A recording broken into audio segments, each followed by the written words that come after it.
guys, how are you? You guys been busy today. I like it, watching a market that's moving bunches. Welcome to the room. Not a lot of you in here. That's okay. I like all of you that are here. No news today, guys. Nothing really happening. 12:15. Musalem speaks. Musalem. But it's low impact, not really worried about it. So we're going to get into what we do, guys. Market's been moving today. There is no doubt about it. There's been an awful lot of movement. I've been watching it on TradingView and NinjaTrader. Watching the automated system, watching TradingView, and guys, when it's moving, it's a good thing. We're going to talk about the two platforms. We're not going to play favorites. They're just different. It's like having two kids, right? They're different. NinjaTrader uses dynamic Renko bars. It'll have Fibonacci. TradingView uses minute bars. There is no Fibonacci, but there is access to supply and demand zones, and they tend to be awfully accurate. But the goal for both of these is to learn to read your indicators, guys. And this is my job. For you guys that don't know, and you guys all know, I recognize every name in the room. My job is to teach you to look at your charts and to say to yourself, I have advantages. And to feel so confident about those advantages that you enter a trade, guys. So we're going to learn to read charts. That's it. And it's going to be your chart reads that are what inspire you to get in the market. So by using checklists, guys, only 3 rules. Only uses 2 charts. You'll be able to build a foundation. It's going to allow you to learn to read your indicators, guys, to recognize advantages. And ultimately, the advantages become your trade. And chart reading is about 90% of your day, guys. Active trading is only 10%. 6 hours in the chair, maybe 36 minutes of trading, maybe on a busy day. But through your chart reading, and when you really focus not so much on the money that you want to make, but rather the process that creates it, your chart reading will help you understand where the market is likely to continue, where the market is likely to go, where the market is likely to stop. And these concepts will come together, and they will become ways to enter the market, ways to manage the market, and really ways to embrace the 90%, to not get into the market when you don't have what you need to enter. So we're going to learn rules for both platforms, guys. I'm going to hand you rules.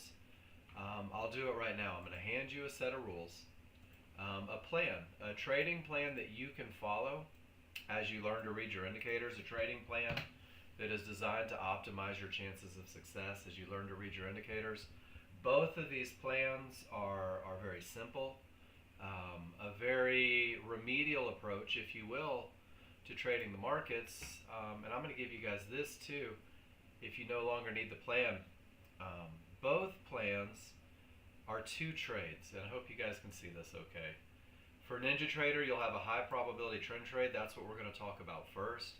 When you understand the high probability trend trade, you'll be able to take what we call a medium probability trade. It's a 50-50 trade that is dependent on areas with the potential to break.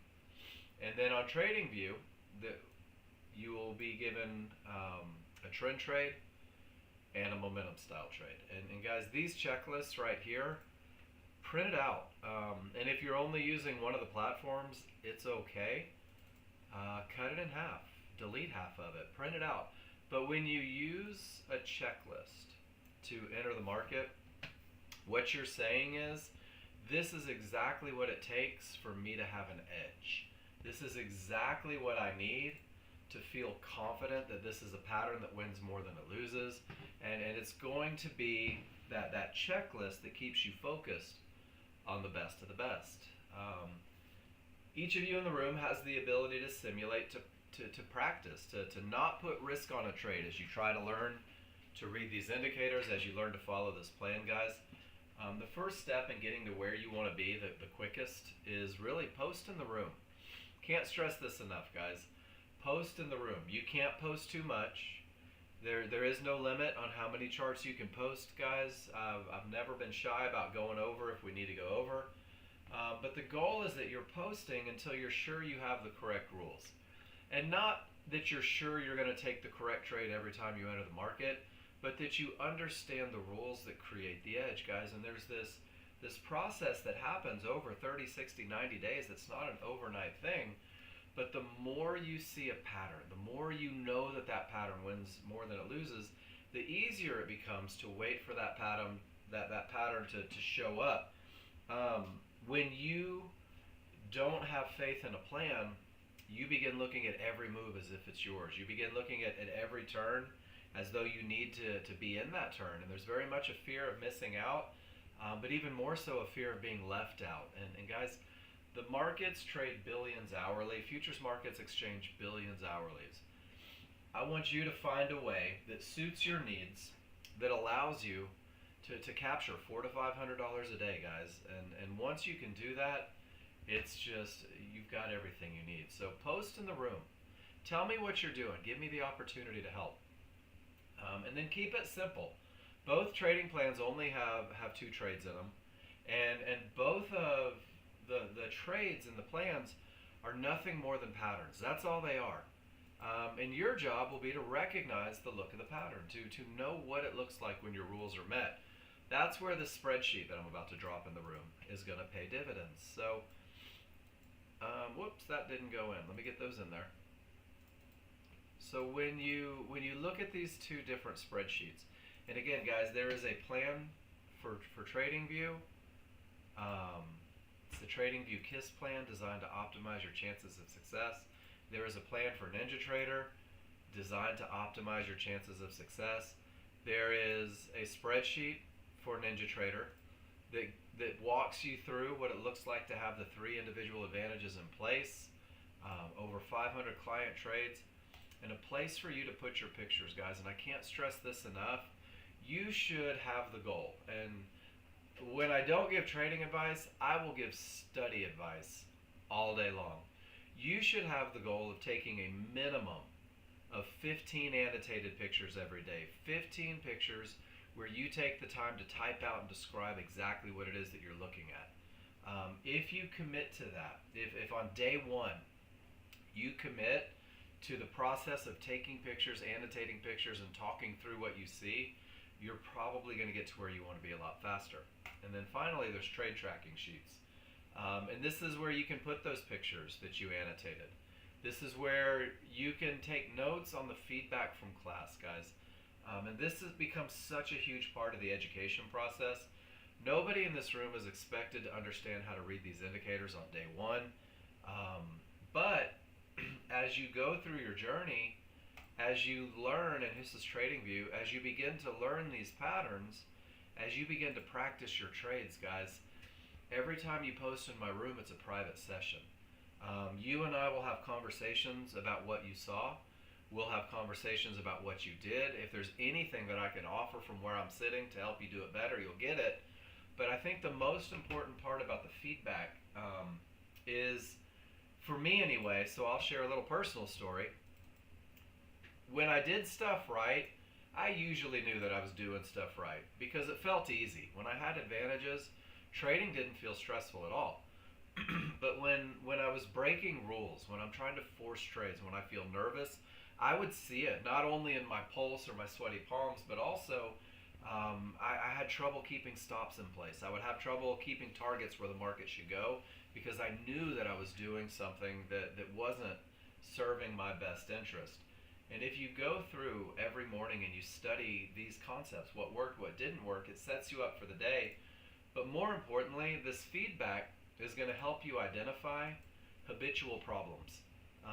And this saved me. This was my saving grace as a brand new user, is when I finally started using the spreadsheet, and it took me a while because I'm stubborn.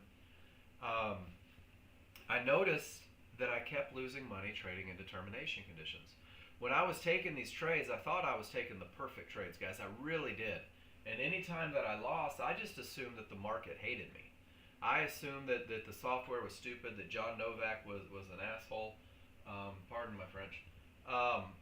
But it turned out that I was breaking rules, and I had no idea because in the moment, you don't always see what's going on. So take the time to go back and annotate.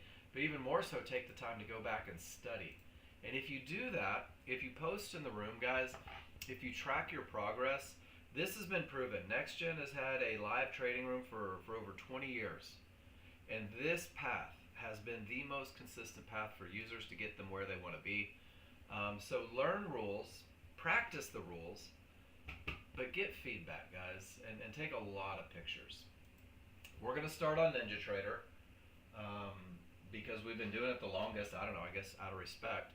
And NinjaTrader, your high probability trend trade, the first trade, this is your core, guys.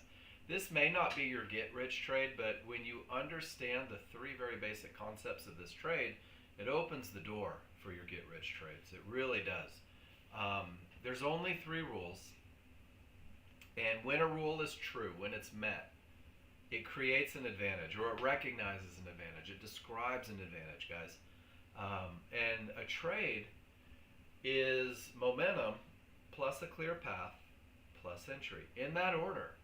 So you're going to use three simple rules to recognize when it's going to be hard to stop a market in an already established trend. You're going to use the rules to recognize when there's nothing in the way that could stop a market, that could create a bounce. And then when these two rules are true, your third rule is nothing more than entry. It's an entry pattern designed to reduce risk and maximize profit potential, guys. So while most of us are focused on the money that we're going to spend, the money we're going to make, the things we're going to buy, the riches we are going to bathe in, guys, the reality is that trading is about probabilities, and trading is about finding your pattern, finding your trade that you can prove wins more than it loses, guys. And when you have confidence in your methodology, adherence to that methodology becomes a lot easier. So these three rules for the high probability trend trade take place on only two charts, guys. There's a large chart and a small chart. How's that for technical?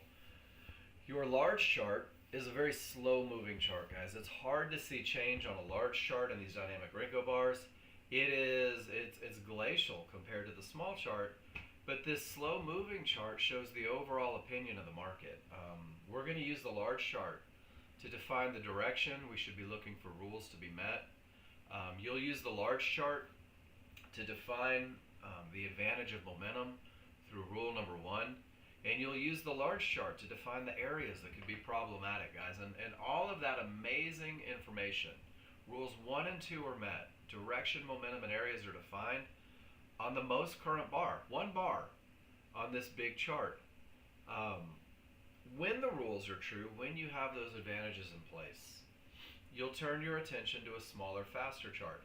And your rules will be true typically at the bottom of a bar in a downtrend, at the top of a bar in an uptrend. And on the smaller, faster chart, you're just going to see the inner workings of that bar. When it retraces, it creates this tail or wick. And as long as it doesn't make an up bar, you get that black shadow there. That wick, that tail, is a pullback, and it's typically a bounce and a continuation in a trend trade that works. You're going to use the small chart to pinpoint right where that tail is most likely to form. And it's a simple recipe that says you're going to wait for a pullback at an area inside of triggers, and that becomes the highest probability trend trade. And with the retracement, with the continuation, with the trigger change, guys, the large chart doesn't blink. And it's this refinement process that minimizes risk and maximizes profit potential. So we're going to keep it really simple. 3 rules, 2 charts, 1 trade. And we're using the 2 charts because I want you to believe that there is a large crowd standing in a room, and they are collectively deciding which way the market is going to go. And they are voting on creating momentum that you're going to use an advantage.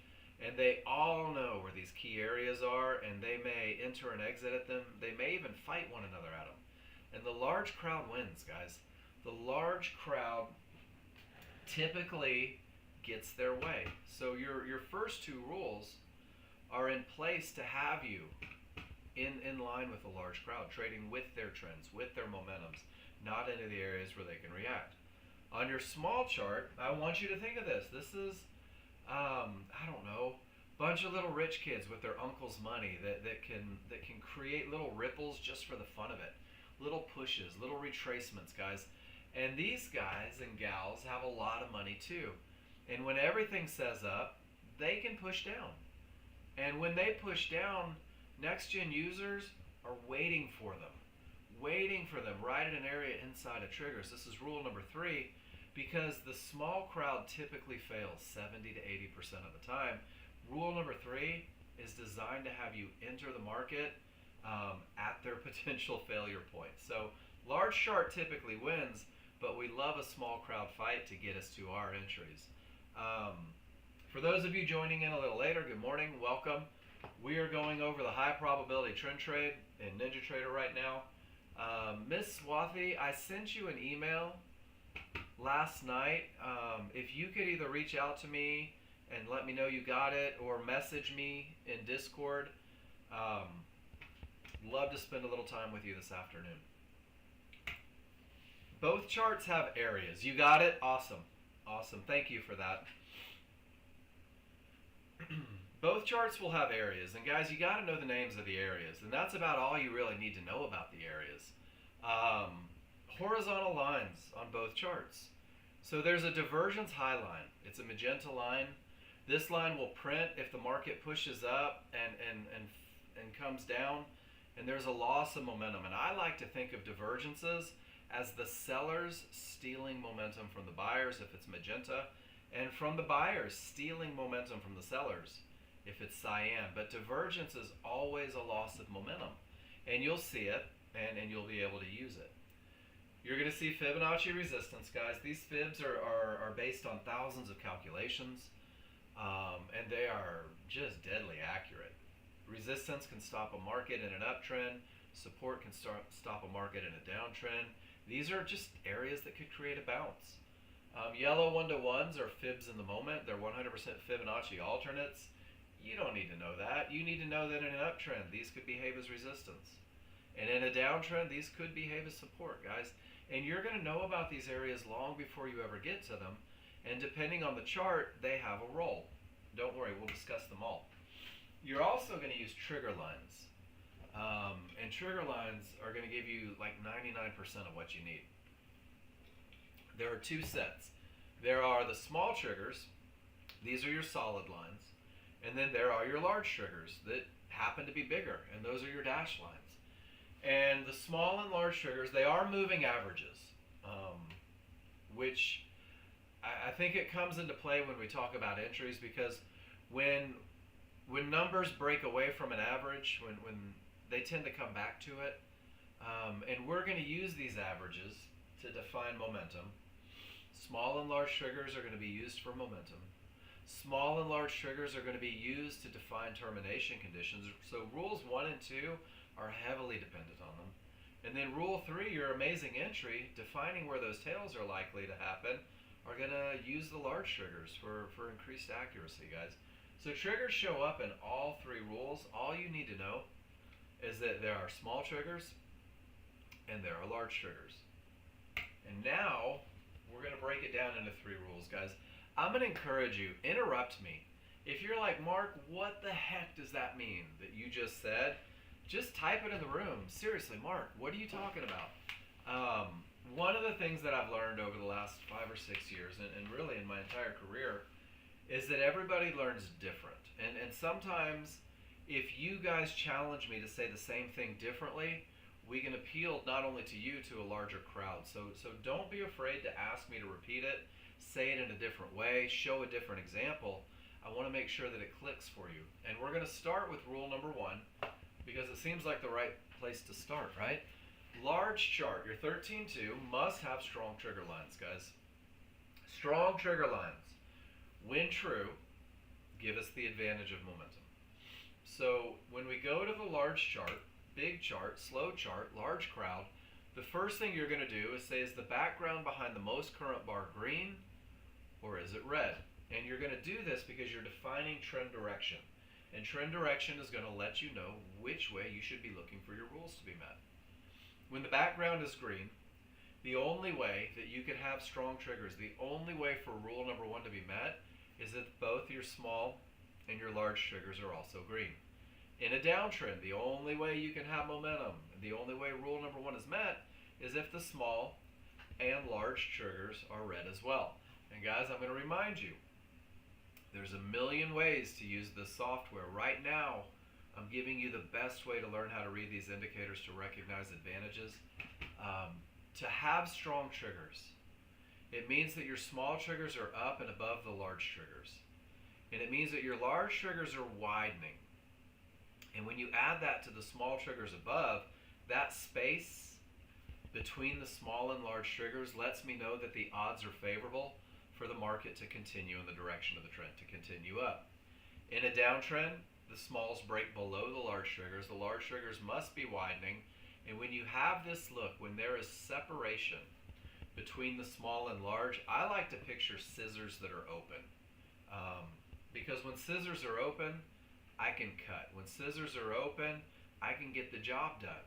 And this look lets me know that rule number one is true. This look lets me know that the odds are favorable for the market to continue in the direction of the trend.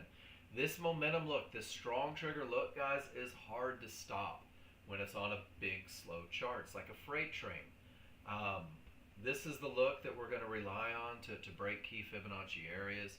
Guys, this look leads the way in the rules for a reason, because this advantage of momentum is just hard to stop. But momentum goes away. So if you remember that separation between the triggers is strength, it becomes easy to remember that when there is no separation, there is no strength. We call this weak triggers, when your smalls are inside of the large triggers. Rather than saying the odds are favorable, you're going to have to say out loud, yelling at your screen, anything could happen up or down. This is where retracements tend to come from the middle of nowhere. This is when Fibonacci areas are most likely to hold and potentially reverse the market. So it's either strong or it's weak. And if you keep it that black and white as a brand new user, you'll learn to find more advantages along the way. Is everybody good with that? Rule number one, either is or is not. You either have strong triggers or you don't. And if you don't, it's okay to not go to rule number two. It's okay to say, you know what? This must be part of that 90%. I'm going to wait for momentum before I ever think about looking for termination conditions. So strong triggers, and then once it's true, making sure that there are no termination conditions in the way, that you have room to profit targets. And a termination condition, from the materials definition, is a Fibonacci based indicator with the potential to stop or reverse the market. Now, I am very right-brained. I'm going to say, on my big chart, a horizontal line can stop the market, guys. And they all have names. Areas of resistance when the market is trending up can be Fibonacci resistance. It could be magenta divergence high. It could also be those yellow one-to-ones. And areas of support in a downtrend that could stop the market, Fibonacci support, yellow one-to-ones, and those divergence lows. All of these areas are where the large crowd are most likely to make decisions, guys. This is where groupthink kicks in. This is where buyers and sellers enter and exit and fight one another. And you're going to know about them before you ever get to them. And it's a pretty simple recipe to define a termination condition. And I think it's important to be just as in tune with when it's time to do nothing as it is to be in tune when it's time to pull the trigger, guys. And if price reaches an area, whether it is the buyers, the dynamic Renko bars going up and make contact with Fibonacci resistance at divergence high, yellow one-to-ones, or in a downtrend, price bars come down and they reach those yellow one-to-ones. They reach Fibonacci support. They find their way to a divergence low. When price reaches an area, that sets off the decision-making process, if there's going to be one. That sets off a fight, potentially, between buyers and sellers. And when price reaches an area, all you have to do is count triggers. If none of your trigger lines break above resistance, small and large, they're still all below, nothing's gone through. If small and large are unable to get through Fibonacci support, this is what defines a termination condition, guys. And when this happens, and this is what it'll look like in the live market, the price bars will go up. it'll hit resistance, and in the moment, resistance is a termination condition. If you're not already in a trade and looking to manage, rule number 2 says absolutely no trades, because these areas, they could create a fight that just creates like this seismograph thing that happens over fibs. We see it a lot. When price reaches the area and the triggers remain below or above, it could create just an untradeable bounce, 2 to 3 bars against you that pull you out of a long position or a short position. And if price reaches the area and none of the triggers break through, guys, it could reverse the market completely. And I don't speak in absolutes. It could, it may, it might. It has the potential to. It's not definitive. The reality is you just don't know. So your highest chance of success when price reaches an area and none of the triggers break is to sit on your hands and do nothing, to wait for the reaction, to see if it's going to reverse or see if it's going to break. And you're going to get both all day long, areas that hold, areas that break. So is everybody good? Price reaches, no triggers, it's all right to do nothing. This is crude oil right here. Just what a great example. Resistance, no triggers, the market reverses. Divergence low, back to resistance, down to support, up to resistance, back to support, back to a mid-band. And guys, over and over, there's reactions at these areas. Once you believe in your heart, you don't have to be a part of that decision-making process. Trading becomes easier. If that reverses, it's a strong top or a strong bottom. And if it breaks, it's going to do it in stages.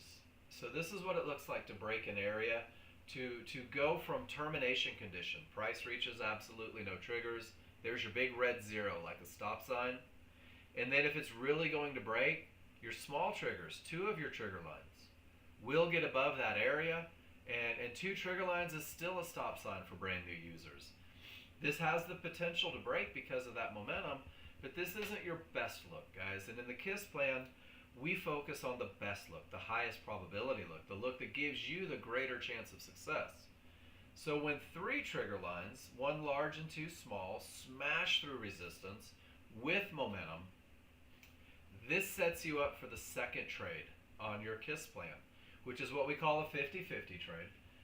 And it's a trade that relies on momentum and 3 triggers with that potential to break, and it's a trend trade that needs to be managed a little more assertively. You'll be able to do that with your chart reading.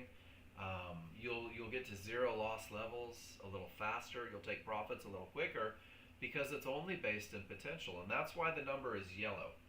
And then finally, we get a clear path, guys. And a clear path is, when it's coupled with momentum, it's magical.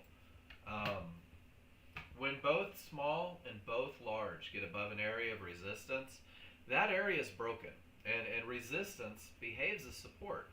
And if all the triggers get below an area of support, that area is broken. And this is, let's see if we can find a clean break. There we go. When all 4 triggers get below support, support becomes resistance. But it's not the color of the line, guys. It is the location of the triggers. And then look at this. With weakness, it hits Fibonacci support. And sure enough, the market pushes all the way back up to the mid-band, all the way back up almost to resistance in 1-to-1s. And then it closes the gap to those large triggers, and it continues down. And they dance at support again. And then eventually they do break it. And they broke it to get to the next level where decisions were made again. And guys, when you are day trading and you are waiting for a clear path, you are going to get frustrated because it seems like it's area after area after area after area. And I know that you're going to, because I did, guys, and I've made every mistake that you guys will ever make. This really is 90% of your day. 90% of your day is waiting for advantages. 90% of your day is giving yourself the highest chance of success. The futures markets trade on average, I think it's 220 billion an hour. And did you guys know that it only takes $400 a day let's put all the zeros in there, to create $100,000 career through your trading, it takes $400 a day. That's it. To have a six-figure trading income, guys. And that's why we're focused on the best of the best. That's why we're focused on insisting on momentum, making sure that the path is clear, guys. And once you do that, once you have momentum, and once you understand clear path, I'm going to say with no hesitation, you have everything that you need to create a very consistent, a very profitable trading plan. You'll see people in my room that take trades based only on momentum and path. Don't even wait for rule number 3. They just jump in and ride the wave. Guys, once you understand these two concepts, it opens every door that you need open to use the software. Your first entry that's taught in this room is the trend trade entry for the high probability trend trade, guys. And when you have momentum, when the path is clear, don't be shy, Swathi, I see you typing. You're going to go define the perfect entry. There we go. Per contract, we are supposed to deposit $4,000, isn't it? That is up to your broker, Swathi. What's cool, what platform are you on? You're with Jim, so I'm assuming you're on NinjaTrader. Cool. So Swathi, what you make is the profits taken out of the market. The $4,000 is what it takes to control the contract that you're trading. So for example, if I were going to trade one contract, whether it is S&P, let's go to the NinjaTrader. NinjaTrader margin requirements PDF. I should just have this on favorites, but I don't. So if you are trading, let's make that for tired eyes, the S&P, your initial margin to day trade is $500. That'll allow you to control one contract in the S&P. If you are trading the NASDAQ, they're going to ask you for $1,000. If you're trading Bitcoin, they're going to ask you for $40,000. So margin is what allows you to enter the trade. Margin is what says, hey, I'm going to enter the trade. There is risk. This is what covers the broker's butt in case things go wrong. Now, this is the minimum. I think conventional wisdom is that if it takes $500 to control it, having 4 times that amount leaves you room for a bad day, leaves you room for a failed trade. So this intraday margin is a way for the broker to say, this is what I need from you to feel comfortable with you trading this future. Now, when I talk about $400 a day, what I'm talking about, and let me just go click on a client trade and hope that it works out here,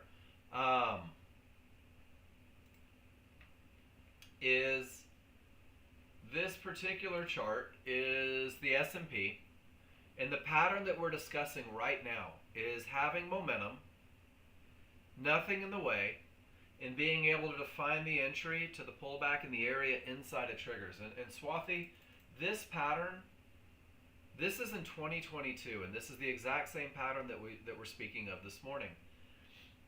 Now, in this particular trade, it was 3 contracts traded.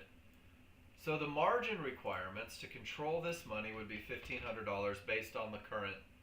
You would have to have a minimum of $1,500 in your account to be able to trade 3 contracts. The profits on this particular trade, I'm blowing it up for my tired eyes, in at 58.25, and it was 4 points twice. So that's $400 worth of profits at the first target, and then it's another $300 in profits at the third target, and when the third contract comes off. So we've got 400 here and 300 here in this particular trade, one trade that took $1,500 to control, 3, 4, was $700 in profit. Does that make sense? When the market does what you speculate it'll do, when you enter and exit, it generates profits. So this $700 in profit, one trade, and it looks like it took all of 4 or 5 minutes to do. If this individual shut down that day and said, you know what, that's all I want to do. I want to make $700 a day. If I'm capable of making $700 a day, this is what I love about futures. $700 a day translates, based on 252 trading days in a year, to adding $176,000 to your trading account. And it's that daily consistent profits. It's that getting into the market, managing risk, taking profits, being willing to take profits. That's where I talk about $400 a day. If that's your profit, if that's your shut off, if that's your average over 252 trading days in a year, that's a 6-figure income. Does that make sense?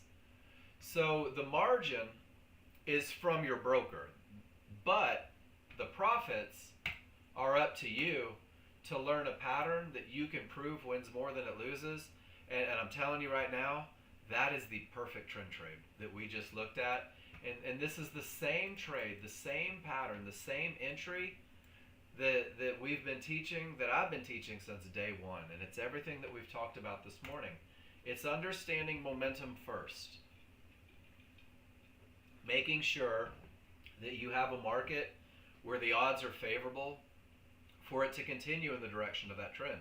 And then it's making sure that you have a clear path. And that comes from not trading in determination conditions, making sure that there's nothing on that big slow chart that could create a bounce.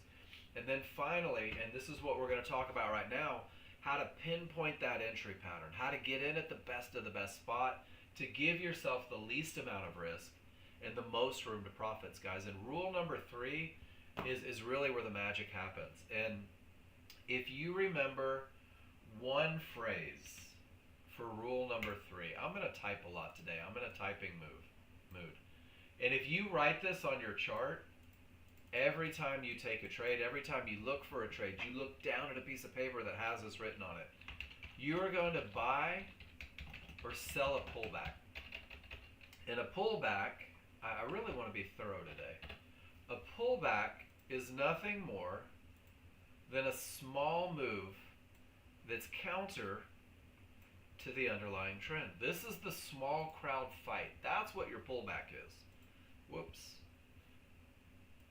Did you see me get lost there? So you're going to buy or sell a pullback, and you're going to do it at an area. And remember, areas have names. So the names that we're going to use, the areas that can be used for entry, it can be fibs, Fibonacci support or resistance. It can be yellow 1-to-1s, and it's important that they're yellow because on crude oil and the S&P, those pink ones don't have the most giddy up. And then here's the key, and I always try to go all caps on this word. You're going to buy or sell a pullback at an area inside of triggers. And if you just learn this one phrase for rule number 3, if you say this phrase out loud every time it's time to look for an entry, if you go back and every time you take a trade and you look at your entry and you say, stop putting black boxes over the entry, this gentleman sold a pullback, which is that little retracement. He sold right at an area, right at a mid-band, and that mid-band was inside of those large triggers. And this fits the recipe perfect. And that's your highest probability trend trade entry. So learn the phrase, I will buy a pullback for a long trade, I will sell a pullback for a short trade, and I will buy or sell at an area, at a fib, at a mid-band, or yellow 1-to-1, but I will insist that it's inside of trigger lines, because those large triggers, guys, you have large, you have synthetic. It's just large triggers from both time frames. And I mentioned moving averages. I mentioned trigger lines being moving averages because this retracement is a mathematical term that's called regression of the mean. And I said that like I might know something about math, but I don't. What I do know is that price returns to large triggers. And when I have something for that market to bounce from inside of those triggers, I have the best entry ever, guys. The tighter they are one on top of each other, the more accurate your entry is, the least amount of risk that you'll have. So I use a phrase, I'm going to buy or sell a pullback at an area inside of favorable large triggers for the absolute best of the best. And favorable means that they're both on top of each other like two snakes riding piggyback, because it gives me the smallest retracement zone, the least amount of room to put an area inside. And the accuracy is so great, you're going to wait for the market to come to you with a limit order. So here's your entry pattern, guys. Every trend trade you take is going to look almost exactly like this. First, and this is so important, and I can't stress this enough, the first thing that has to happen is large chart rules are met. So you have a large slow chart with that odds favorable momentum, those strong triggers, and it has a clear path. And now all you're doing is you're taking the inner workings of that one bar to define precisely where the market is most likely to continue in the direction of that momentum and path. And it begins with a reversal bar. And it's very counterintuitive. This reversal bar is a down bar. It's a red bar. It's terrifying for the new user that wants to go long, guys. But this down bar is the beginning of the fight. This down bar is where the small crowd has collectively said, to heck with the large crowd, we want it to go down even though they say up. And we love it when they do that, because these guys fail typically 70 to 80% of the time. So the reversal bar begins the pullback. You will use the large and synthetic triggers to define where the market is most likely to retrace. And I'm using those phrases again, most likely, could, might, has the ability to. Somewhere from the top of the triggers to the bottom of the triggers is your retracement zone. And here's the challenge. Trigger lines aren't very bouncy. So it could go to the top of the triggers, it could go to the bottom of the triggers. I don't know which one it's going to be. What I'm looking for, and there's that all caps again, I need a fib, a midband, or a yellow 1-to-1 inside of those triggers. It needs to be somewhere below the top line and somewhere above the bottom line. In these areas inside are where the market is most likely to bounce and continue with the trend. Now, there will be times where there's multiple areas and it creates a window. I call it the window of opportunity, because that blue shaded box is where the great things happen, guys. And it may go from the mid band, and it might go from the yellow 1-to-1s, and it could go somewhere from right in the middle of that range. I don't know. But I'm going to activate a limit order just above whatever area is closest to the reversal bar, the highest point of support. And if the market comes, they'll hit my entry. And I am in the highest probability trend trade ever from the area inside of triggers.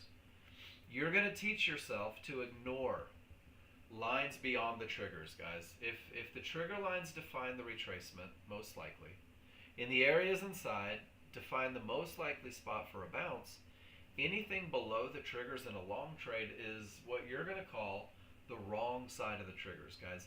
This is where the market should not go if it's going to be a winner, if it's going to be part of that 70 to 80%. This is where the advantage of rule number 3 is no longer in play.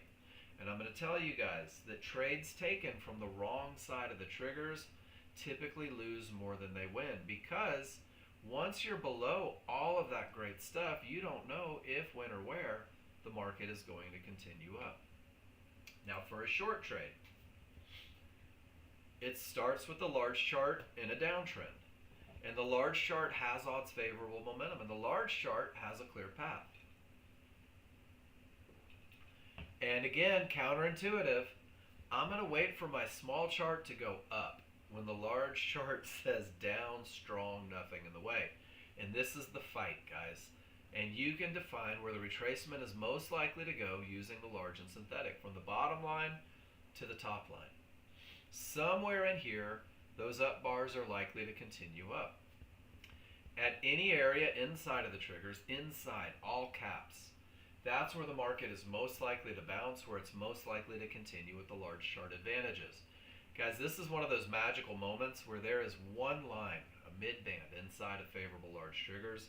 You will activate a limit order just below it, and it's going to scare the ever-loving snot out of you, but that's your entry for the highest probability trend trade. Any lines beyond the triggers, your advantage is gone. Rule number 3 is not met. This is where the market should not go if this is going to be part of that 70 to 80% potential that the high probability trend trade gives you. And you're going to use that concept, segue, that's where initial stops are placed. And your KISS plan, the plan that I gave you in the room, the KISS plan that teaches you and gives you a checklist for entry, will help you with management. And it'll tell you that your initial stop is placed 4 to 5 ticks beyond those triggers, on the wrong side of the triggers, where the advantage is gone. And guys, this is where the market should not go. If this is going to be one of that 70 to 80% potential winners that the high probability trend trade gives you, 20 to 30% of the time, they're going to rail through the good stuff and hit your stop. Guys, this is a cost of doing business. This is a very normal part of a positive equity curve. New users are very adamant about defining their losses as failure. And I disagree with that adamantly, guys, because if you had strong triggers, if there was nothing in the way, if you could define that area of entry, man, that's the best of the best. There's your pattern all put together, guys. This is the one that typically wins more than it loses. Learning this trade taught me to recognize momentum. Learning this trade taught me to recognize a clear path, the potential to break, excuse me. And learning this one trade not only taught me to pinpoint where the market is most likely to continue, but also where the market should not go, so that I can protect my investment and not hope a market does something my indicators no longer say it's doing. And this pattern is very repeatable. It's something that you can study. This pattern, if you go back on a large chart and you find a point where you had momentum, and guys, this is a great example. Strong triggers, let me make it huge for you. Price did not reach trouble, and 3 triggers through trouble. Can you give me a Y in the room if you can see? That's a pretty good look. That's a lot of momentum. It hasn't reached trouble, and 3 triggers are through. Now let's minimize this chart again. We'll keep this in view. And let's go find that circle on a smaller, faster chart, on our entry chart. And the market pulled back directly to an area of support right inside of triggers, and that's where it bounced right to Fibonacci resistance. Now let's go one step further before we get to trading view. And I just kind of want to make a point here, because timing is a matter of learning the pattern, guys. Timing is a matter of learning the rules. So when it's time to look for a trade, I have momentum, and 3 triggers are through, and I haven't reached trouble, and it's important that you understand that the large chart lead the way. Your small chart is going to look like this. It's going to look like a runaway train. And I want to show you how cool learning the language makes you on the schoolyard, even more so than smoking cigarettes outside of the Walgreens. If I know that my entries come from an area inside of triggers, before I ever get a reversal bar, I can see my triggers. And I can say to myself without hesitation, this is where the market is most likely to retrace if I get a reversal bar. So I've already defined the retracement range if it happens. I can also say the market's most likely to bounce from an area inside of those triggers. I can make that box even smaller. And before I ever get a reversal bar, I've already called the zone where the market is most likely to bounce and continue with momentum and the potential to break.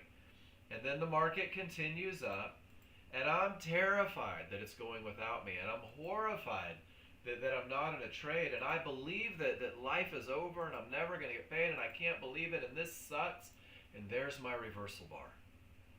And now there's a light at the end of the tunnel, and when that reversal bar prints, I could have already had a limit order, a tick or two above the highest point of support inside of that window of opportunity. And guys, look how the window of opportunity shrunk as the market went up. Somewhere in this range is where that market is most likely to bounce. My rules say that's all I have to risk on this particular trade. That's it. That's all I've got to put on the table for this trade. And if they come get me, I'm in a long trade at 65. My target, I've got Fibonacci resistance at 80. Guys, I was 3 ticks away at the reversal bar. I am now 80, 65, 75. I'm $150 away at the time of my entry. And the market pushes down and I get nervous. And it pushes down again. And now I'm wondering what I got myself into. Mark, why would you buy a market when clearly the trend has changed? Guys, the trend is still up. The momentum is still strong. The path is still there. And it may come down a little bit. And it may push in. But we're still in the zone. We're still in the retracement zone. We're still by those areas. And then there's that magical bounce, guys. There's that magical bounce that says, hey, now everything is going in the direction of your trade. And a lot of you, if you're following the KISS plan, have just reduced your risk, and you're sitting at about 4 ticks of risk on this particular trade, $40 a contract. And with this momentum and the potential to break, off it goes, right to Fibonacci resistance. And if you just learn this pattern, if you just learn to recognize momentum, to be able to identify path, if you put a square or a box around the bottom of that tail, and guys, this is historical, look where it lines up, right with your entry. You can study this trade. You can go back 10 days on every market that you have a workspace for. And guys, this is a pattern that repeats itself. This is a pattern that has been happening for as long as I can remember.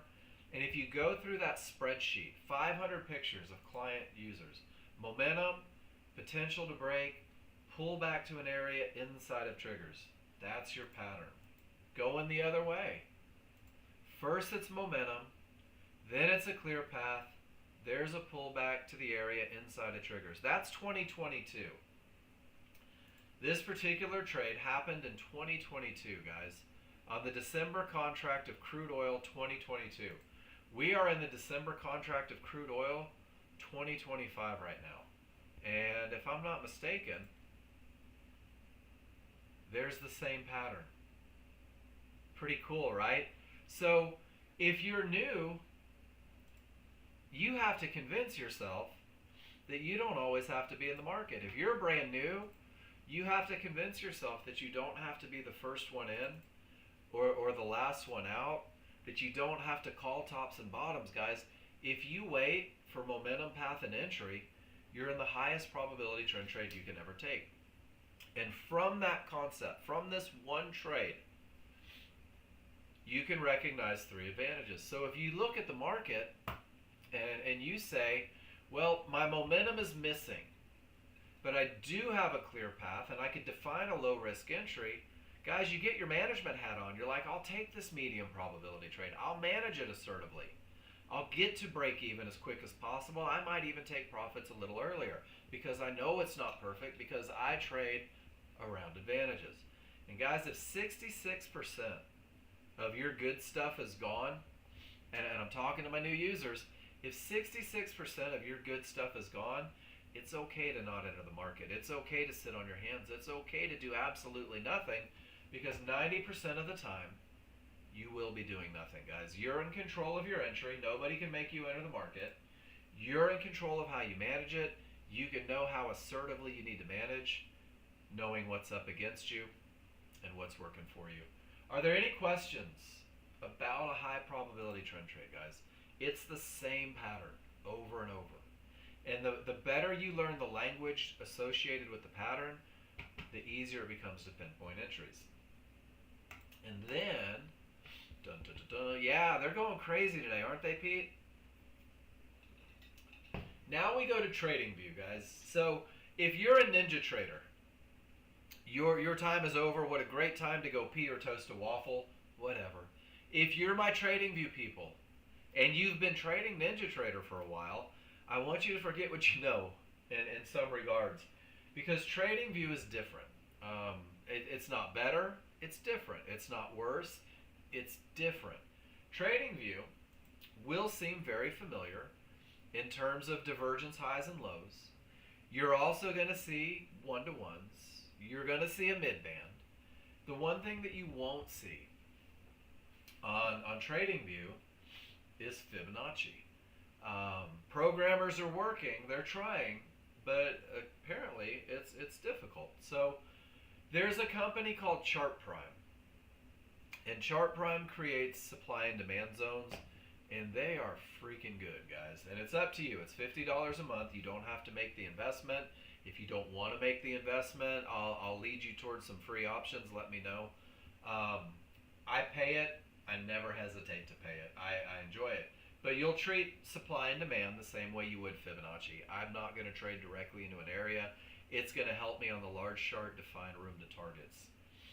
It's still only two charts. There is a big chart and a little chart, a large chart and a small chart. And guys, your large chart is a 15-minute bar. A lot can happen in 15 minutes.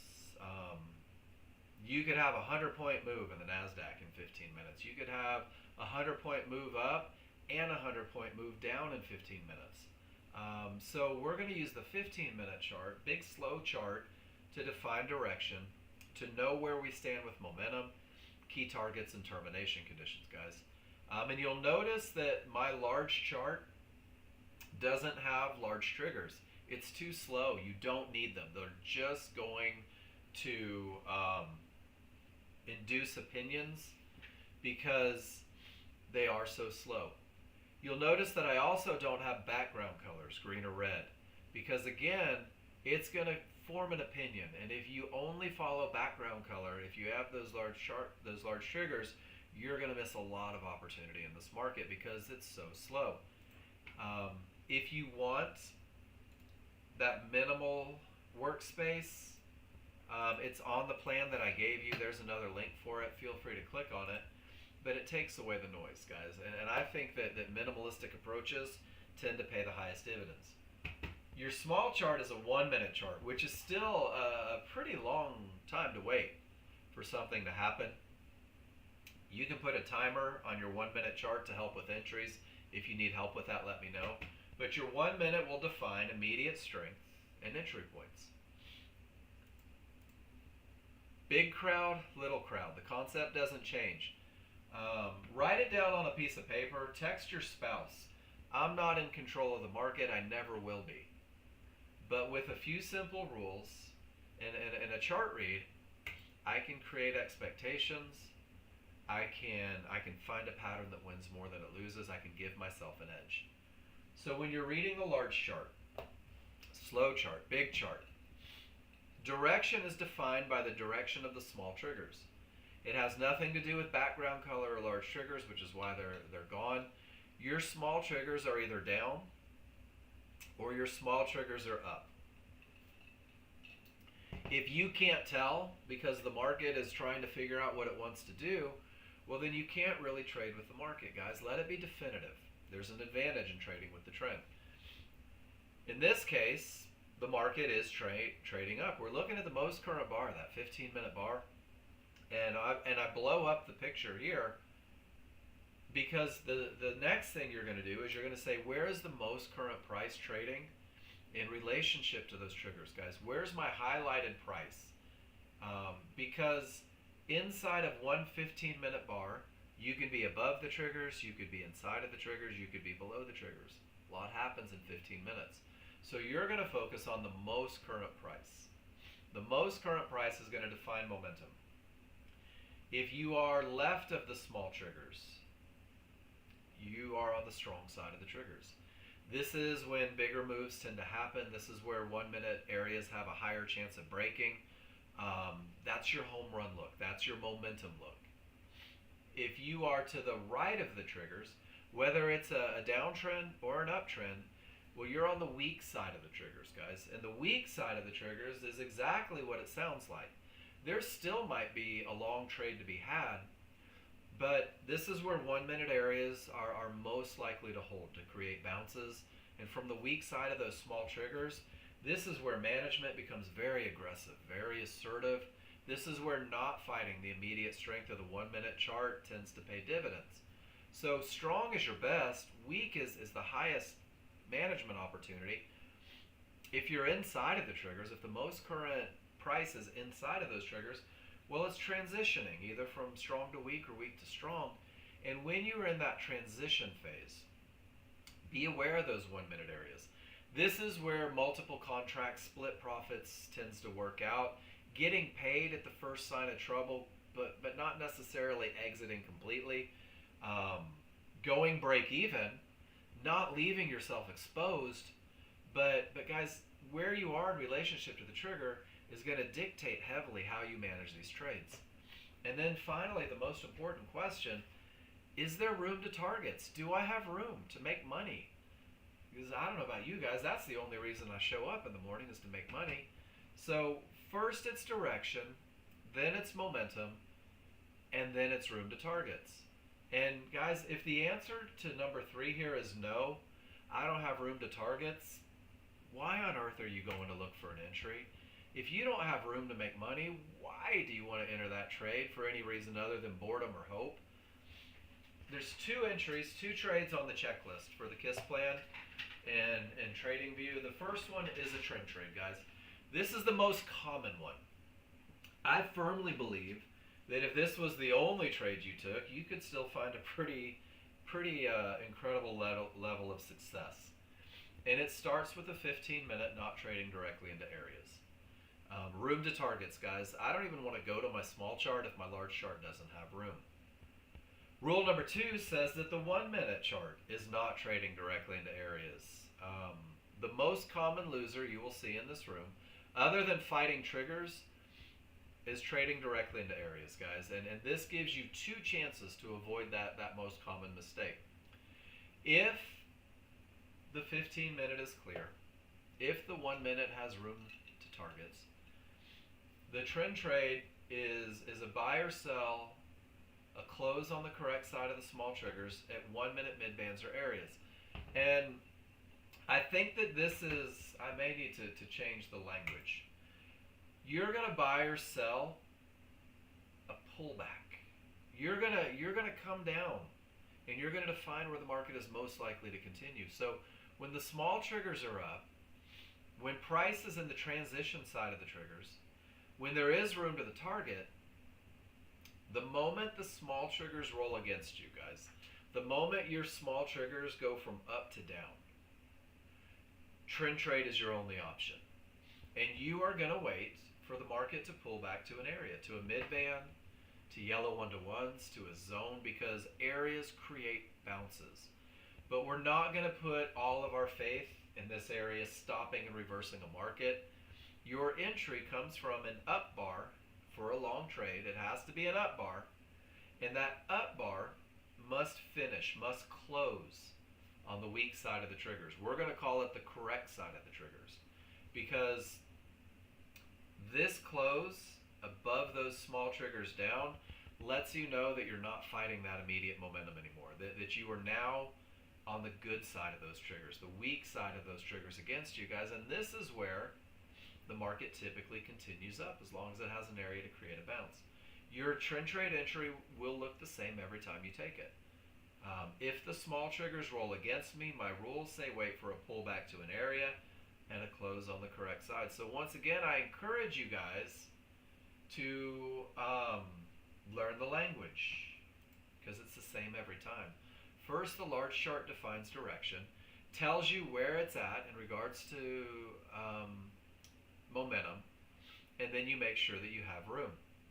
The moment the small triggers roll up, I'm going to wait for a pullback at a higher area and enter on the down bar that closes on the correct side of the triggers, guys.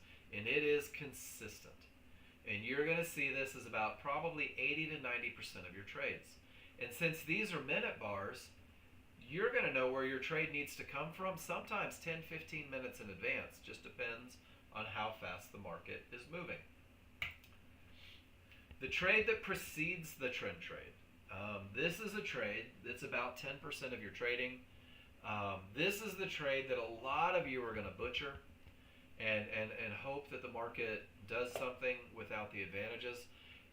It starts with room to targets.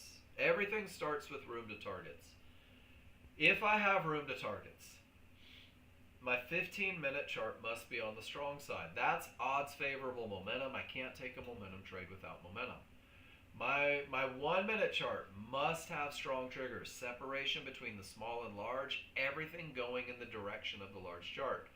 If these two rules are met, your entry is buying or selling pullback right at an HVA line or an area. And I'm going to give you the secret, guys.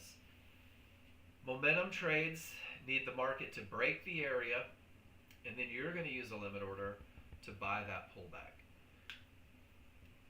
With these zones, with these areas on TradingView, guys, if they don't break it and come back to it, the area has a really good chance of holding. It's that breakthrough resistance so that it behaves as support. You'll use a limit order when they come back to support. If the smalls are up, if you're on the strong side, if there's nothing in the way, and if the small chart has separation between the small and large, and every trigger line angled up. This is your momentum style entry. This is the only entry that uses a limit order, and your stop will be placed right behind it, guys. It's a very low risk entry, but when these trades fail, that's when they typically turn into trend trades. So this is kind of your first shot. I hope that the momentum carries it. I don't want to miss that opportunity. But if it doesn't, if it fails, I'll look for my trend trade and a downtrend. Small triggers are down. Strong side of the small triggers. Nothing in the way. There's your break. There's your return, guys. Right there. That's your momentum trade. Stops go on the other side, and it either wins or it doesn't. It either goes or it doesn't, guys. And very often, if these trades just don't go, they're probably pulling back for a trend trade. And that's why I say this will probably be about 10% of your trading. So you're going to have to be able to go back and open up TradingView and say, okay, my small triggers are up. And guys, let me know if you see this. This is our live chart read. Small triggers are up. I'm on the strong side of small triggers, and I have room to the outer band. No momentum trade because the triggers turned against you. There's your pullback right to an area, and guys, the bar that closes above is directly into trouble, which means that there wasn't room to make money, which means that it wasn't an entry for a trend trade. And this is one of those, let me sit on my hands and do nothing. There's nowhere to make money. And look what the market did and is doing right into that area. This is a 5-minute dance that's going to create heartache and woe. Crude oil, triggers are down. Prices on the week to transition side, and there's absolutely nowhere to go. That mid-band is right in the way. And just in case you didn't believe it, your 1-minute chart had absolutely nowhere to go. And guys, 90% of your day is doing nothing. What's gold doing? Falling out of bed. The small triggers are down. Price is very much on the strong side of the triggers. And guys, there's nowhere to go once again. Do you guys see it? And is anyone saying, Mark, how on earth am I ever going to make money as a day trader if I can't get into the market? Well, before it didn't have room, it pulled right back to a zone, and it did close on the correct side of the triggers, and I'll be damned, that market rocketed down. Just because I wasn't there doesn't mean it doesn't happen. It just means it's not my money. I wasn't there. And there's that zone holding. 90% of your day, my friends. 90% of your day is saying, damn it, I don't have momentum. Egads, I don't have a clear path. But when it's good, when it's right, guys, you're going to find a way to capitalize. And the more you believe in the advantages, the more you study the idea, whether it's large or small, momentum path and entry, the more patient you become. So the one thing that I tell new users all the time is, I promise you by the end of my first hour, before my first break, you'll have everything that you need to be successful with the software. You will have rules, and guys, I gave you the plan for both. You will have a way to study them. I gave you the spreadsheets for both so you can go back and look at the patterns. You have the ability to simulate, to practice, and guys, for the love of fuzzy, be willing to make mistakes as a new user. You're going to make a lot of mistakes as a new user. But here's the thing. New users hate to post in the room because new users hate to be wrong, because all of you in this room are freaking brilliant and you were at the top in whatever career that you had, and it sucks to come back and be new, and it stinks to feel like you don't know what's going on. Guys, the feedback in this room is going to take you to the promised land. The feedback in this room is gonna shorten that learning curve. The feedback from the room is designed not to judge you, but to tell you what you did right and wrong and teach you how to do it better. So to get the most out of this room, if you are in NinjaTrader, when you post a picture in my room, I want you to talk about momentum, path, and entry. I want you to draw an arrow. I want you to type it out. And I don't want you to do this to put you on the spot. I want you to do this because I want to make sure that you're reading your indicators correctly. I want to make sure that you actually do understand that separation is strength, that the colors need to match. And it's important to me that you know that when there is no separation, anything can happen, guys. And I want you focused on the advantage. I also want you counting triggers. I want you to tell me that it was only the potential. I want you to identify that you traded into a termination, or I want you to tell me it was a clear path, not because your trades affect my life, but rather because your chart read will affect how you manage that trade. And then, oh my gosh, write it out every time. Pull back to an area inside of triggers. And if you drop this chart in the room, we're going to high five, guys. Children will sing songs about you, Pablo. This is exactly how you're going to stay consistent. And here's the thing that annotation does for you. And there's a couple things. And I know I'm being really, really mouthy today, guys. If you take the time to write down the advantages that get you into a trade and you drop it in the room, and we're like, oh my gosh, this is it, Swathi. This is your trade. You've just written a recipe for success. You've just written out what it takes to enter. You have made this trade repeatable. You've made this a pattern that you can study. You have described the pattern, and you're going to be less likely to miss it, guys. And if there's a mistake, I'll point out the mistake. If you break a rule, I'll point out that you broke a rule, and I won't shame you for it. What I will do is first I'll ask, hey, Pete, did you know that you traded into a termination condition? Because you didn't mention it on your chart. And Pete will say, yeah, Mark, I knew I traded into a termination condition, but here's why. Because of the momentum, because of no divergence, because of the low risk, and because of the huge momentum, I was willing to take a shot on that chart. And it doesn't mean that Pete's wrong. It means that Pete has a plan that has grown from his ability to read indicators.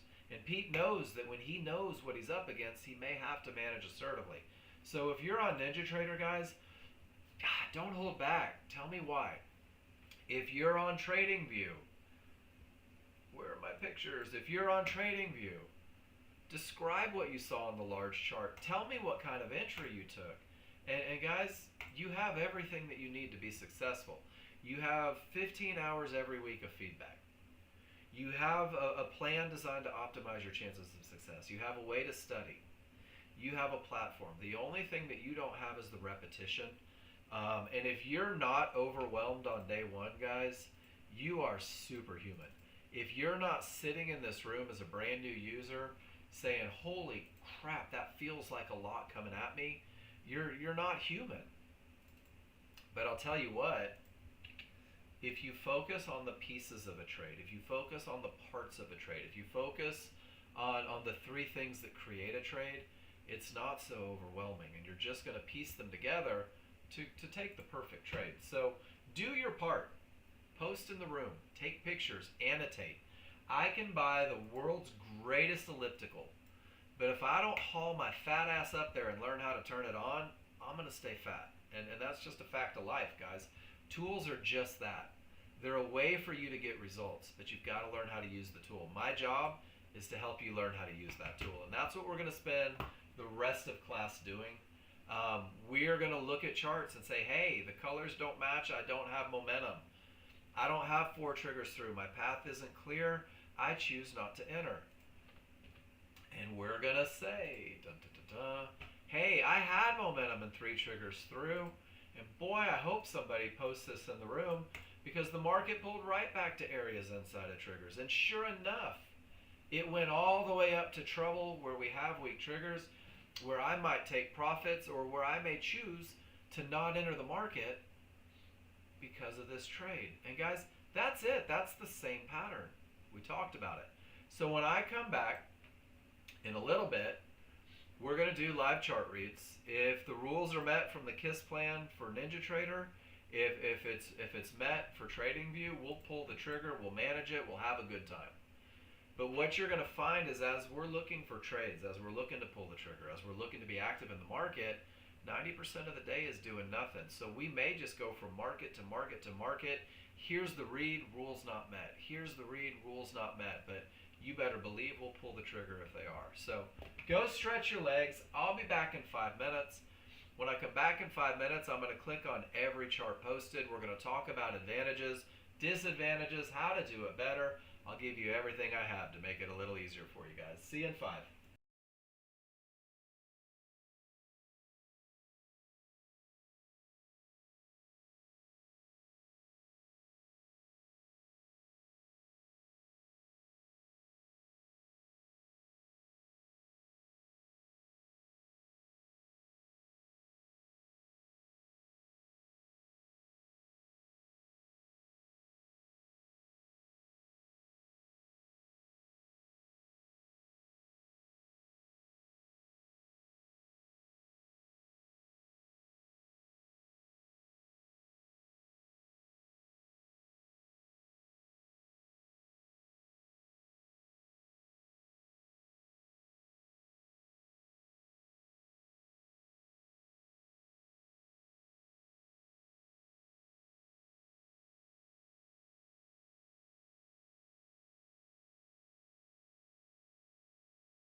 And we're going to move forward.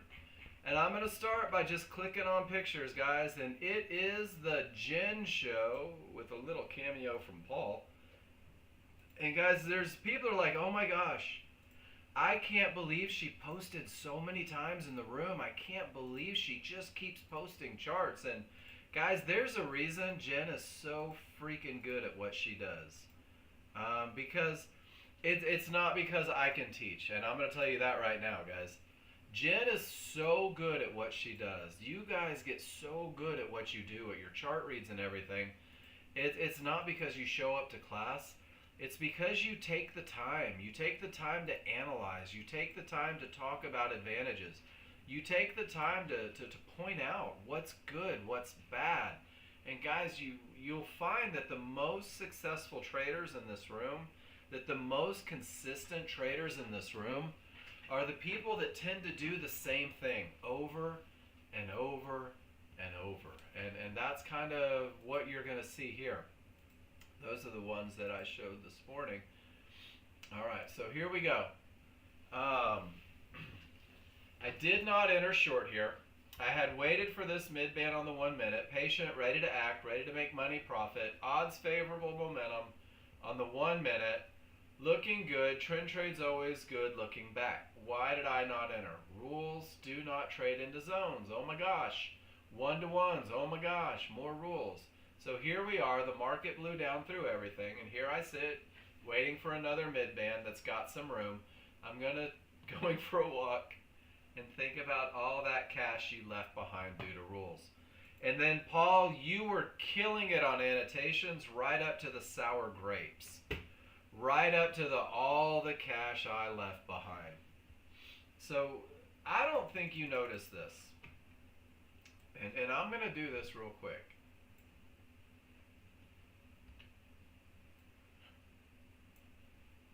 If you enter a trend trade on this trade, Paul, do we agree that your stop goes above the pivot high? And I just want to make sure that we're on the same page here. Okay, so your pivot high is at 1650. Now, if you chose to trade into that zone, the entry of that bar is at 90 flat, which means that it has 26.5 points of risk just from the entry. Now I stink at math. 26.5 times 20 is 530 times 2 contracts like you normally trade. So Paul, you would have been risking over $1,000 trading directly into a zone. I don't know if you're cool with that. If you are, that's on you, right? And those 1-to-1s that pissed you off, that created the bounce, Paul. So those 1-to-1s, the market bounced at about 77. And it retraced all the way up to about 03. Which means there's that same 26 points, Paul. There's that same $1,000 retracement. Kind of crazy, right? Now here's the second half of it, Paul. Rules were met on the large chart. Rules were met. Paul, you knew that was your trade. That was your entry. That life is amazing if I can just get into this trend trade. Well, it hits, and it bounces, and it comes down, and it closes and breaks below all those things that could stop the market. Did your large chart advantages change at all during all those shenanigans and buffoonery? No. Could you have taken potentially a trade with all that momentum once it gets below? Or even from the HVA to reduce risk? So I know that the first one wasn't great, right? And I think, personally, not putting $1,000 on a trade that trades directly into trouble and only has, a little bit of room, not so mad, right? But Paul, you're focused, and guys, I hope that all of you are focused on the best entries first. Because when you understand the best entry, you begin to create expectations for that trade based on the large chart momentum. And what you realize is that if this market goes down, it's likely to go down to 72, right? And there's 72 right there into trouble. That's how much I expect it to do. And then your brain starts thinking, how do I find a way? If I can't get the best entry, is there a second chance? And maybe your second chance is when the large triggers roll too, when you have odds favorable momentum from the strong side of the triggers, Paul, that HVA and pullback to that zone right there fits the rules 100% as an area more likely to continue down than up. And you play your odds. If I get in at 500, my stop's at 507, and now I've got room to get down to 72. Does that make sense? That's your momentum trade that happened in the middle of a trend trade. And it would have never come together without those one-to-ones right there to create that bounce. But guys, that's a lot of thinking. And Paul, dude, that's a lot of processing in the moment when your brain is looking for trend trades. But the more comfortable you guys become with your rules, you start to see these little extra things. You start to see those second chance entries, and you really do start to weigh your advantages. And Paul, I will high five you every time for not trading into a zone, because historically, people lose more than they win when they do that. Great picture. Awesome lesson for everybody in the room. Thank you. Miss Jen, termination. Smalls get inside, price opens above the white bar from the termination, and you just jackhammer it for $200. Guys, this is what's called an HVA trade. This is a trade that I don't teach in the room. Because when we talk about the highest chance of success, it says don't fight those triggers. But Jen, through understanding of indicators, knows that when price reaches a termination condition, she shouldn't go short into that area. It's more likely to lose. It's more likely to create a bounce. She also did an enormous amount of unbelievable study on that white breakout bar and where the next bar opens. And Jen knows that from a termination with that bar and an open above the high volume area, she is more likely to get a push up to trouble than she is not. And Jen, you do an expert job on these counter trend trades now. And you've gone from flailing and hoping to mastering them like a surgeon. Really great counter trend trade. $200 quick profit because it is counter trend. And then everything rolls and the triggers are up and it's strong side of the triggers and there's room to the outer band. And Jen, it's kind of dancing, right? And you're like, at the time of the pullback, the triggers hadn't rolled yet, so you're patient. And then you get odds favorable, and then you get strong side and clear path. And you said, you know what? If I get in at 05 directly into a zone, I'll just see if I can get paid out at 08. And if it breaks, cool. And if it doesn't, it's low risk. And then you get paid again at 15 when it goes right up to that outer band. And guys, it doesn't look like much on this picture. From her entry to her exit at large chart trouble is a $220 move. Nicely done, Jim.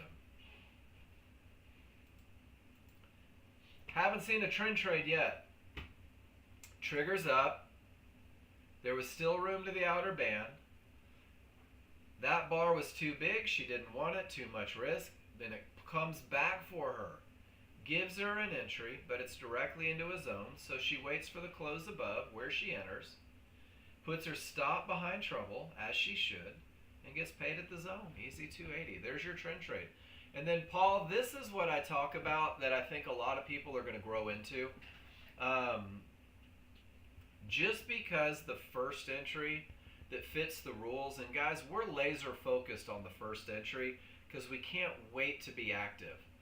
If it just sucks, if risk is so big, and that is from what? 500 all the way down to 74, that's enormous risk. Sit tight. It may give you another. You might find another way. So anytime I get what I consider to be an untradeable entry bar, I don't just walk away. I don't say, damn it, there it goes, I'm never going to make any money, because they may come back and get me. They might come back for me, guys, because remember, these are 1 minute charts. There's a lot of fight in 1 minute. There's our trend trade. Triggers up, transition, the apology almost, right, Paul? And look at this. Market pulls all the way back to the mid-band of the zone, closes on the correct side of the triggers with all the room in the world, and Jen chickens out. There we go. Chicken noises for you, Jen. Made it all the way to 52.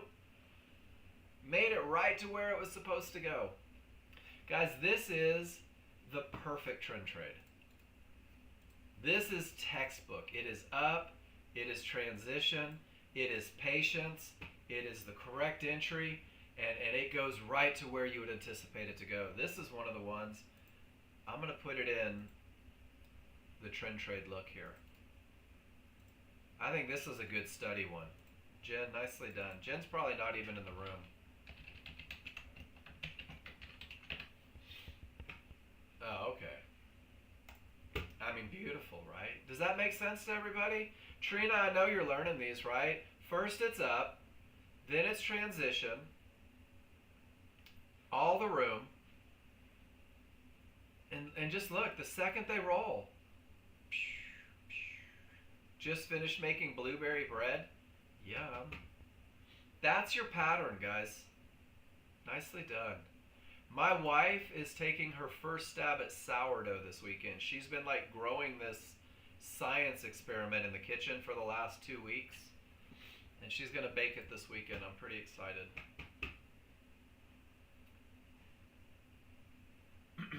And then, let's see what this one is. Good to know when entry and transition that the zone held, right? Good reason to manage. And then when it pulls back to the zone again and you get your close above, it's right into trouble and it's fighting the momentum. Uh-oh. Be happy, Trina. It's a rough moment in an otherwise beautiful day. How's that for a little optimism for a Friday? And you're hanging out with us, and we're the cool kids.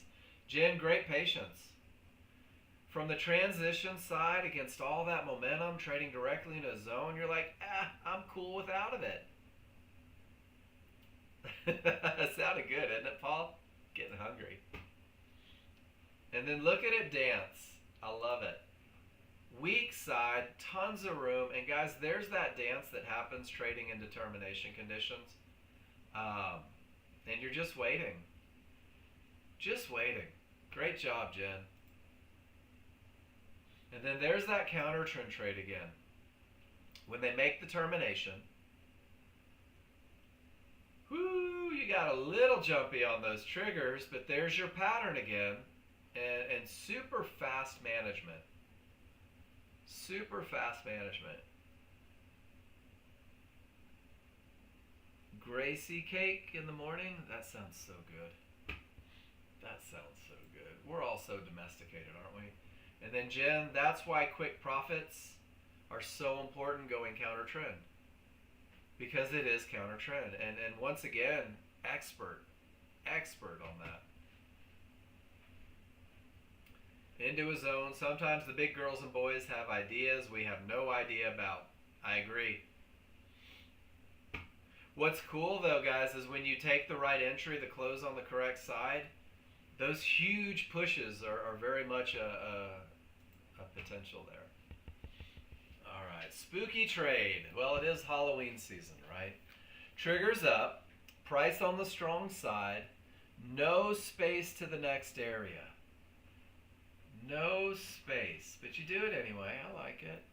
Small chart hits a zone, reversed, close above, room to trouble. I love it. Great trade. You couldn't set your profit targets or stop loss. TV was stuck. That's no good. Got spooked and got out for 285. Did you talk to Jason? You're welcome, Jen. Thank you for posting so much in the room.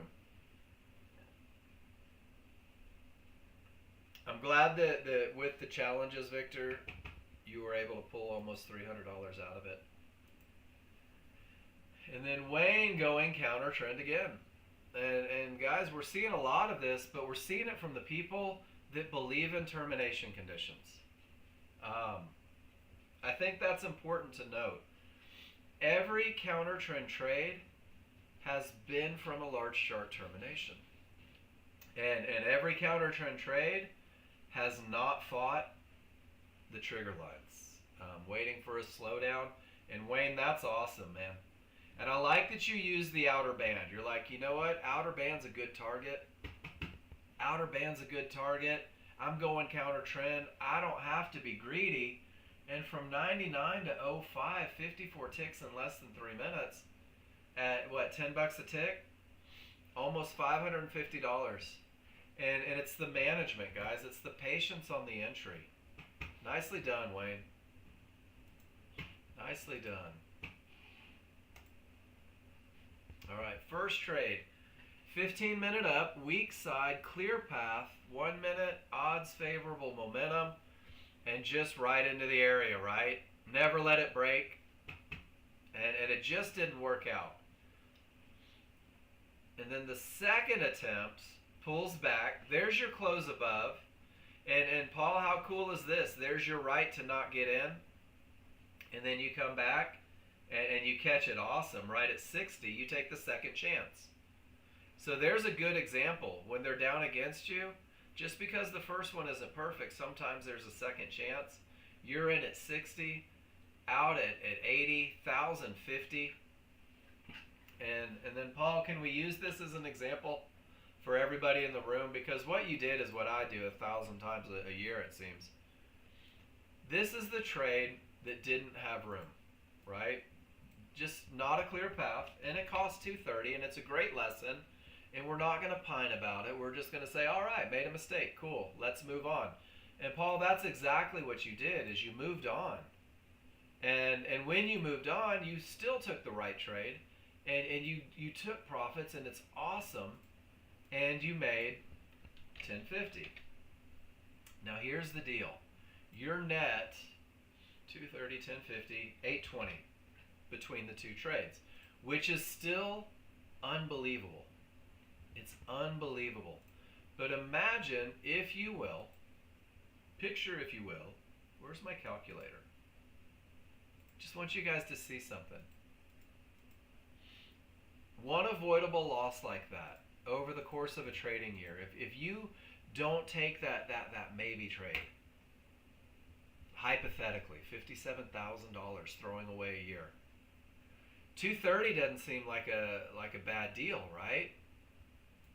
But when you take the losses that don't have the advantages, they do compound and they eat into the profits. And man, your second trade is perfect. And it's not always easy to recover from a loss, to keep your head in the game and go to the right trade. And Paul, you did it great. Odds favorable. Dima, are you still with me in here?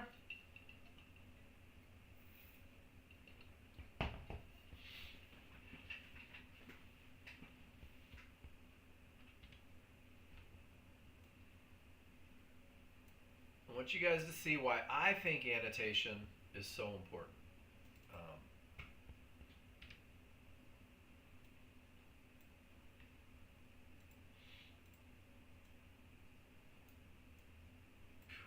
All right,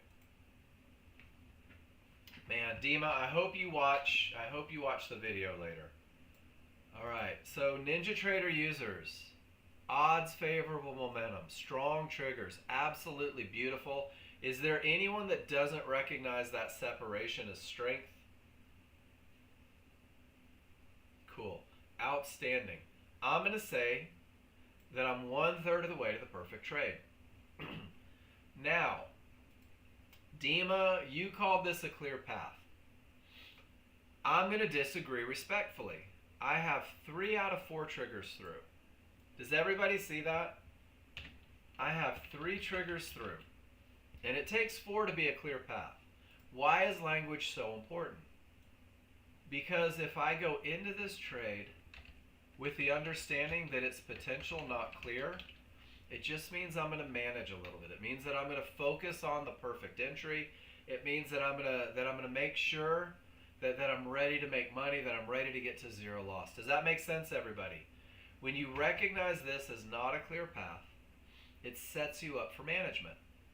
Dima, you take the most beautiful entry ever. He sold the high tick.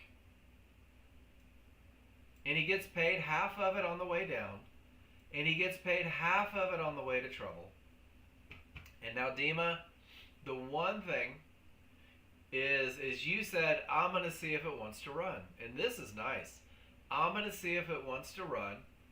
When it pulls back, it gets to where the market shouldn't go. It gets to the wrong side of the triggers, guys. Dima, the only thing I could say is you probably didn't need to give that much back. Without the momentum, with 2 divergences, that pivot stop out, and it does, that's where the market is most likely to continue if it's going to continue down. A mid-band floating in space is not a good entry from the wrong side of the triggers. So the only thing I can say on this unbelievably beautiful trade is you may have had a management opportunity to exit that trade when it gets to where the market shouldn't, using the very basic concept, and maybe capturing an extra $100 on it. But guys, this is it. That's the pattern. Look at that entry. Like a sniper. He is literally in at the high tick on that trade. I love rules. All right, we saw that one. Trade's so nice, we see it twice. And I think that may have been all the pictures. Let's see. Andy Man posted. Odds favorable momentum. Not much room to trouble. Jump in. Half off. Half off. I love it. And you know what else I love, guys? And this is fun for me. Is I'm always curious. Look at my giant winner, guys. Look at my giant wiener. It's a winner. Look at my ridiculous trade into support with divergence. Look how I held my ridiculous trade. Look how I took profits, but I still didn't believe that it was the wrong trade, even though it couldn't break support 3 times. And look how I held it a 4th time with a 3rd divergence in the same price range. And look how I got lucky break even. And guys, when you hide losers, when you hide mistakes, I love your victories, guys. I will celebrate victories with you all day. I will high five with you. I will do the happy dance with you. We can chest bump and all that stuff. But when you hide, when you don't share these trades, there's no discussion. How are you going to get better? How are you going to avoid it? How are you going to, through repetition and a little bit of conversation, start to believe that trading directly into fibs isn't your highest chance of success? So Andy, great job here. I mean, tons of money, right? Beautiful. Awesome. These are the trades, guys, that pull you out of the game. These are the trades that frustrate you. Those are the trades that set off revenge trades. Those are the trades that piss you off. Those are the trades that get you going, well, just F it. If it won't go down, I'll go up. And that's where problems happen. And if you just present them, we'll have a very rational conversation about them. And we'll see if there's anything I can do to help. So, good stuff. Great trading. We made it through all of our pictures. So now, guys, this is it. We're just going to live chart read. I'm simulator. If the rules are met per the plans that I present in the room, I will enter the trade. But this is an informational room. This is not a trade calling room. There are no guarantees. Hypothetical performance may have inherent limitations. Guys, all the stuff for the lawyers. I'm not telling anybody in this room how to trade, when to trade, why to trade. I'm saying if my rules are met for educational purposes, I will enter the trade. We good with that? I want to talk about what happened here, though. This is the second trade on the on the plan for NinjaTrader, guys. Can we all agree, and for you newer users, this is the bar that we're talking about. This is the reversal bar that we're focused on right now. Can you give me a Y in the room if you see the momentum? If you believe that's a market that where the odds are favorable for it to continue down? That's an amazing look, isn't it? Sure is, Mark. Yeah, it is. And we've got two triggers through, which isn't our best luck, which negates it from the KISS plan instantly. But if you were thinking of taking this trade, you would be forced to say, if you were a chart reader, it's only potential. And what happens is you say, I have momentum, and I only have the potential. You better believe my entry better be perfect. And I want you to see how beautiful the initial entry is, guys. And the initial entry right from the area inside of triggers, your small chart didn't have divergence, which means there's no sacrifice of momentum. Your small chart has strong triggers, which means that it confirms the momentum from the large chart. And it has a beautifully defined entry area, guys. That's a great looking trade. Does everybody remember that divergence is a loss of momentum? On these potential to break trades, guys, divergence is the biggest killer of these trades. So in your KISS plan, it says no divergence on the 5-1. And if you have it, your rules aren't met. And then it reminds you, hey, if there's divergence, you're no longer optimizing your chances of success. And then in management it even says, if divergence prints, GTFO, you've lost your edge. And if you took that amazing entry, that divergence was your exit condition. And look what the market did right after divergence printed. Guys, it reversed. The area never broke. This is how you can go back to those concepts of momentum, path, and entry, and it's going to set you up to grow. It's going to set you up for management. It's a good example there too. No divergence, strong triggers, perfect entry. Market had no trouble breaking the area. With divergence, the struggle is real. Pretty cool, right? It's just a pattern. And then when it didn't break, it gave you all the momentum in the world. And there's your, Paul, there's your apology trade. Pull back to the area right inside of the triggers, no divergence, strong triggers. That's the apology trade when an area doesn't break. And then it goes all the way up to Fibonacci resistance, and no matter what the momentum is, resistance stops it damn near to the tick, guys. And I'm directly into support, which means that I don't have rules met. But that's my untitled. You guys learning anything? I hope so. Oh my gatos! That means cat. Term, two triggers, term, term, term, term. Rule number 2, defining consolidation, no momentum. Not a darn thing to do if you like an edge.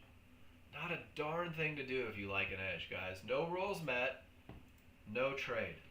No rules met, no trade. Let's go to trading view. All right. Triggers are up. I'm on the weak side of the triggers. I did pull back to the HVA and zone with momentum, but it's not a momentum trade because I'm on the weak side. So what do I need, guys? There's my pullback to an area. My triggers are up. I've got room to trouble. What do I need? My small triggers have rolled against me. If you paid attention to the language, I need a pullback to an area and a close on the correct side of the triggers. and I need to be out of that zone. Does everybody see it? First it's up, then it's weak, there's your pullback, and in order for me to not be trading directly into this big ugly zone, my entry needs to be above that dotted line, the top of the zone. You guys want to hang out and see if they give us an entry? See if they want to go back up to resistance? See if they want to continue with the trend? What do you think? Should we? Could we? Can we?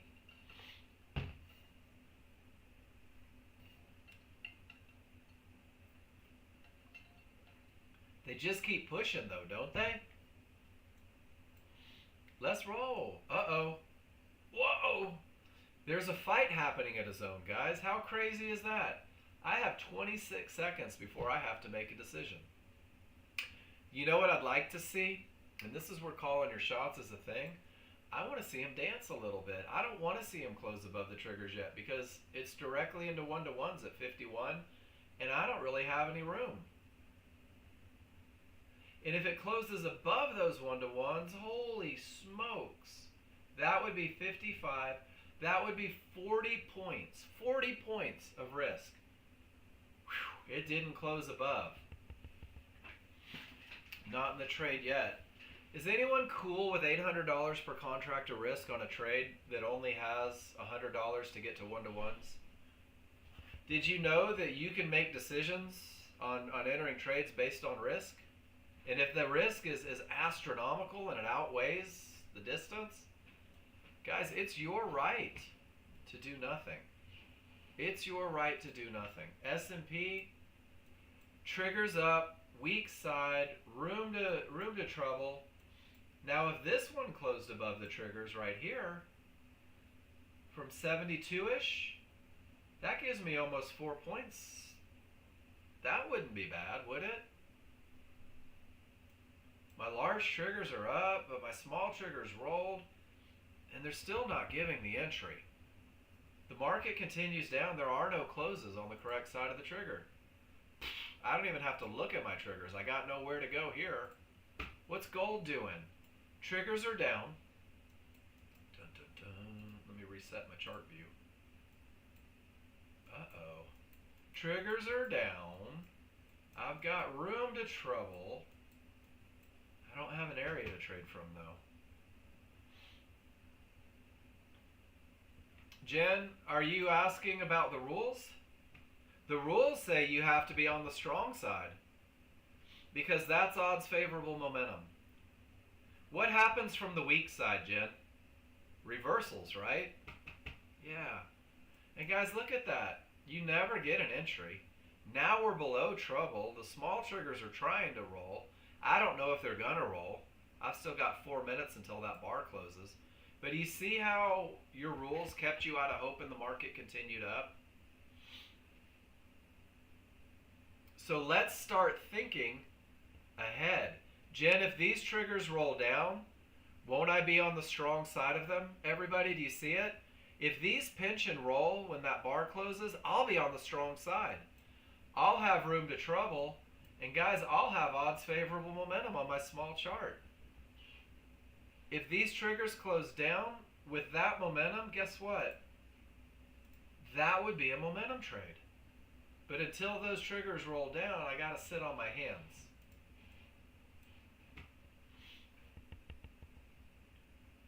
You're welcome, Jen.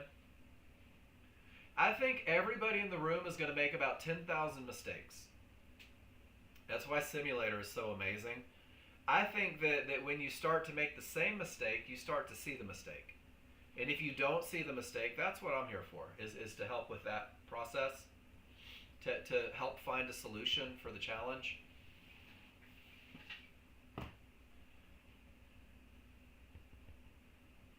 So what did we look at? We looked at 4 different markets on 2 different platforms, and rules weren't met. Right? And rules weren't met while we were looking at them. Here you could say you have momentum, the path is clear, but there's no areas inside of triggers, which means that I don't have entry rules met. Here I'm still caught in a range on crude oil. I mean, just why bother? In 2 minutes, those triggers will probably be officially down. Notice that they're stalling at trouble.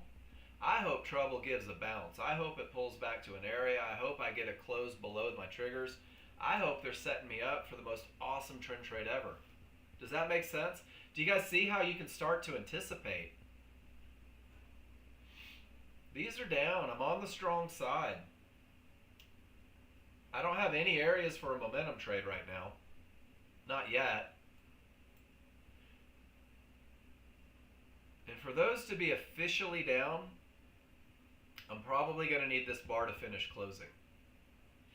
Because if for some reason they rock it up, that's not going to be down. But in the moment, they're down. Uh-oh. I've got odds favorable momentum. I'm on the strong side. I've got room to the VWAP. So the rules say let it break and then pull back. The rules don't say let it peek its head and hope. It says let it break. And guys, that's not a break. Do you see it live? That's not a break. That's prairie dogging. If you're a little bit country. That's just peeking its head out.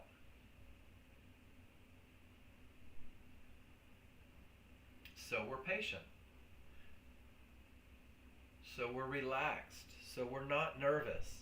My rules say for a momentum trade, it has to break and pull back. That hasn't happened. For a trend trade, these have to roll and it has to pull all the way up here. Do you guys know your rules well enough to call your shots? If you do, there's not a whole lot going on. It didn't break yet, right, Jen? It kind of peeked its head, and it even closed up higher. When you get that gap, and then it pulls back, that's the magic.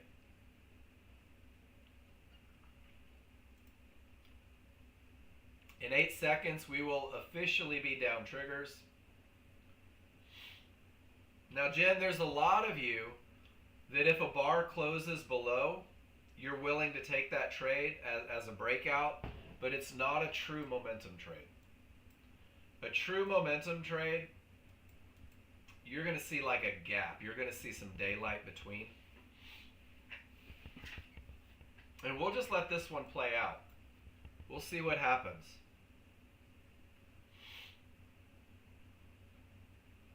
It's a hope tard. I love that you always put the A in front of the R. It makes me giggle. Don't you correct yourself. That's funny. And is everybody seeing why we allow it to break? It's not going anywhere. How stressful is that? And not only has it not broken yet, oh my gosh. Andy, just follow rules, right? Jen, there's your bar pattern.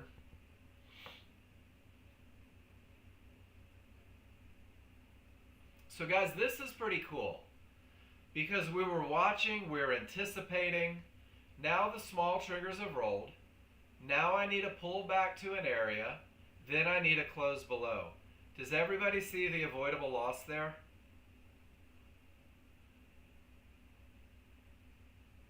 I love it when we're watching a live market, guys, and the rules aren't met. Because most of us think in the beginning, why didn't he take that trade? Why can't I just jump in, right? There's momentum. It's turning into a trend trade, Trina. The moment those small triggers roll, the second this happens, I'm looking for a trend trade. And because it never broke the area, the momentum trade's off the table. I told you guys, momentum trades are going to be about 10% of your trades maybe. Well, yeah, but Jen, that was just the pattern that if you thought you were going to go short, from a termination, it's a long look, right? There's a reason that you look for that pattern. So maybe that is like, hey, I definitely don't want to be in the short. Or if you did try to break the rules, no, you're okay. Isn't that a great management tool as well, Jen? I think it is.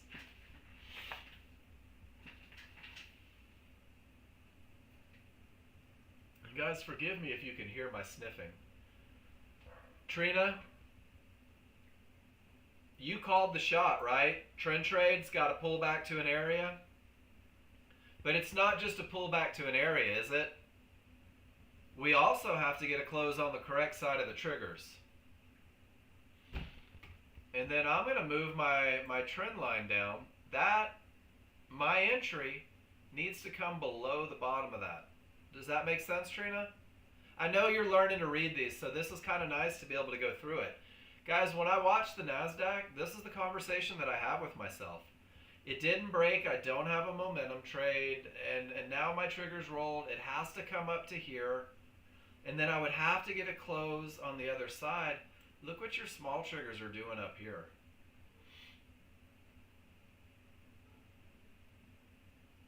I want to see it dance for a minute.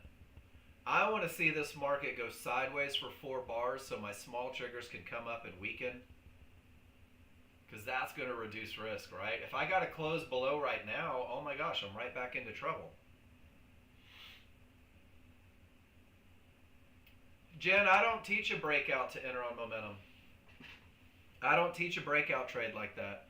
I teach that the bar has to go through, create separation, and then pull back. So we'll see. Yeah, if one sets up, we'll talk about it. Absolutely we will. And guys, look, I'm getting my wish. It's starting to go sideways. The small triggers are starting to come up. A close on the correct side of the small triggers gives me way more room back to trouble.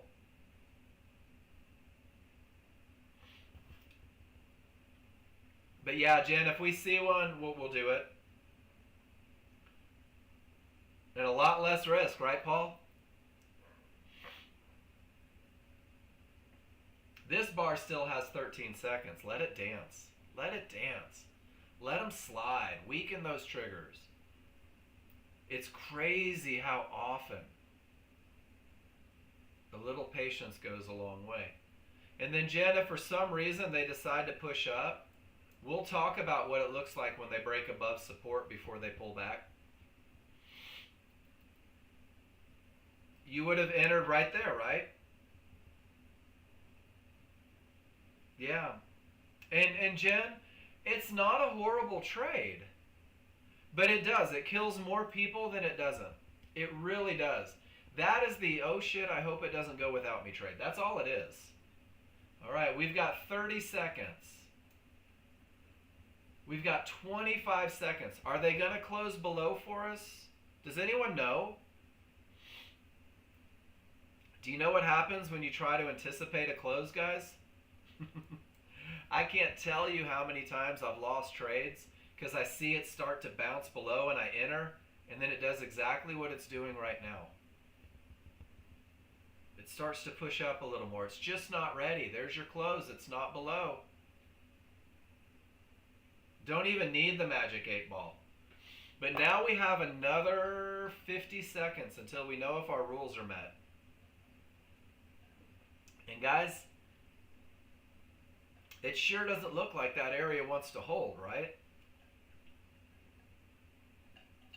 It doesn't look like a very good-looking trend trade to me. They just keep pushing right through everything that could create a bounce.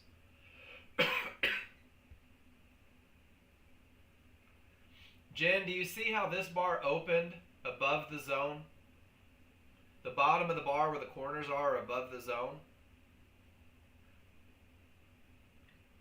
That's your break above. Price got above, then it opened above. That's your break. Right? So if it never gets that, now you could say, all right, if we were on the strong side of the triggers, Jen, now you'd be like, yes, come get me, come get me, come get me. But I'm not on the strong side, so I can't. Those are flat and lifeless. But that's it right there. That's the break, because when support breaks, it becomes resistance, right? Great lessons. Live lessons. You're welcome. Sometimes I just don't know what we need to talk about. Sometimes I just need you guys to point me in the right direction. Andy, all the momentum, nothing in the way. Pull back to resistance inside of triggers. Make the money. That's what I'm talking about, Andy, man. That's what I'm talking about. You guys see it? What a great look. Nicely done. Nicely done. All right, so these are still down, aren't they? Those haven't gone up, but I can't take a close directly into trouble. So how do I need to handle this? Paul, second chances. I want to see almost that same break with these small triggers down, because guys, I can't fight small triggers if they're in the direction of my trade, right? I can't do it. But I do have to get below trouble. So what I look for in this instance, guys, what we're going to talk about is a continuation look. Now the small triggers are down. I want to see it break and then pull back to those small triggers, hopefully in an area, and then close back below. Small triggers are down. I need that little blah. That's the trend trade entry, but it had nowhere to go. And it still has nowhere to go. And to be honest with you guys, I don't know if it's going to go up or down. I really don't. I know my triggers are down. And my brain says, well, I should trade with the triggers, especially if I'm on the strong side, especially if I have room to targets. And I just have to figure out a way, right? I got to figure out now, I don't want to take this one because it's into trouble. Some people in this room will say, well, now everything's down. And if I close below trouble, maybe I'll hide behind that thing that I hope holds. And a lot of people will do this one. They'll take that close, and I missed it, and then they'll get run over just like I'm getting run over because they're hoping that's the breakout. Which is why letting an area break and then pull back pays all the dividends in the world, guys. And that's why we paper trade. That's the one, right, Jen, that you were talking about? That little peek out, hoping that it goes? How many people take that one and lose it? It drives my brother nuts if I take losers in the room, but this is a super common loser. And guys, this is why this is an educational room. And now look what it did. So now it pulls back to the HVA, and we're just waiting. It's just indecision, guys. I'll take one for the team every now and then, because I think that that's a really important thing. That's not a breakout. Here comes your breakout. Maybe, possibly. The best entry is always the best entry. Great entries create very manageable trades. And look at them go, those sons of bitches. We'll see what happens. There's always another trade. There's always another trade, guys. They tried, failed. No triggers through. Look at the reaction off of it there. Ah, sakes alive. And it's a lesson, not a loser, right, Jen? It's a lesson. This is your temptation. This is your temptation. It's okay. They may run without us here. But I'm not going to put 810 all the way up to 62. Is anybody going to put 50 points of risk on a trade? It's not over, guys. Let it bounce. Let it pull back. Wait for the best of the best. If you took a shot from the strong side, you're happy, but my goodness, that's a lot of trouble in the way.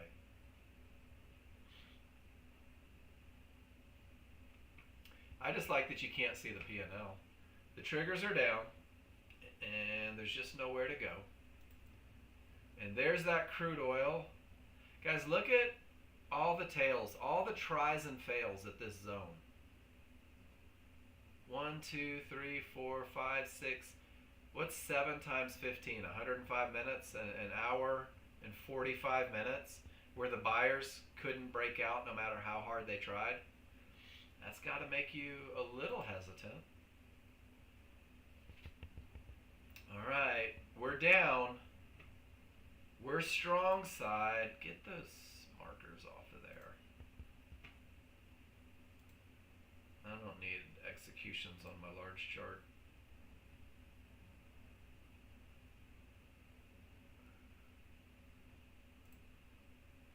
So it's down. It's strong side. They're trying to give us odds favorable momentum. So the next potential trade on the NASDAQ, if I'm strong sided down triggers with room to trouble, if I have odds favorable momentum, my rules say I can sell a pullback to an HVA. Does that make sense, momentum traders? Strong side, room to trouble. If I have odds favorable momentum, there's my separation. My trade is a pullback to an HVA. Does it fit the rules? That's what I want to know. Does it fit the rules? And if my small triggers turn against me, I have to click that. And that's it, guys. Welcome to day trading. It's boring. It's boring when you wait for the right trades. All right, so I'm going to walk away for a minute, get a drink of water. Pretty cool, isn't it, Andy? When I come back, guys, let me know what you want to talk about. Miss Trina, have an amazing weekend. I will be back in about 5, guys. Let me know what I can do for you when I get back.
large chart is down. Large chart is strong side. Large chart has room to trouble. Does everybody see how they pulled back to an area? Need a close below. It's just another trend trade, isn't it? The challenge again, so that's 39.25. That's where those one-to-ones are. Look at it bouncing off the triggers. Let's get one more good bounce, right? Let's slide sideways a little bit. We've got 10 seconds, 9 seconds, 8, 7, 4, 3, 2, 1. Rules not met. Here we go. We're waiting again. Jen, there's your breakout bar with an open above. Thank goodness we didn't try to anticipate. Does anyone else get bored waiting for the right trades? We got a minute. I'll hang out and wait. Weak bottom all the way to resistance. Gap theory closes the gap. The S&P is cruising down again. Just need to get below trouble.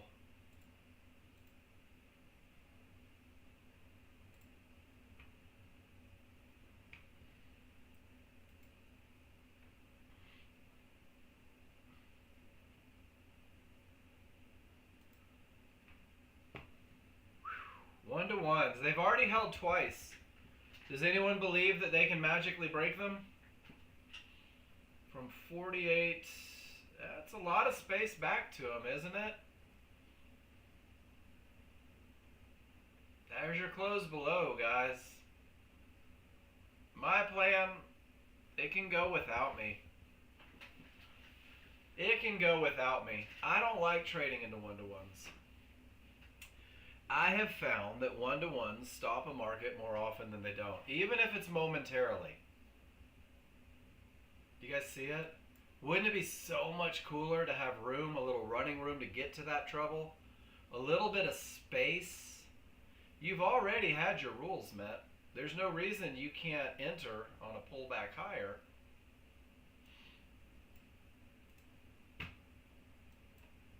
Triggers down.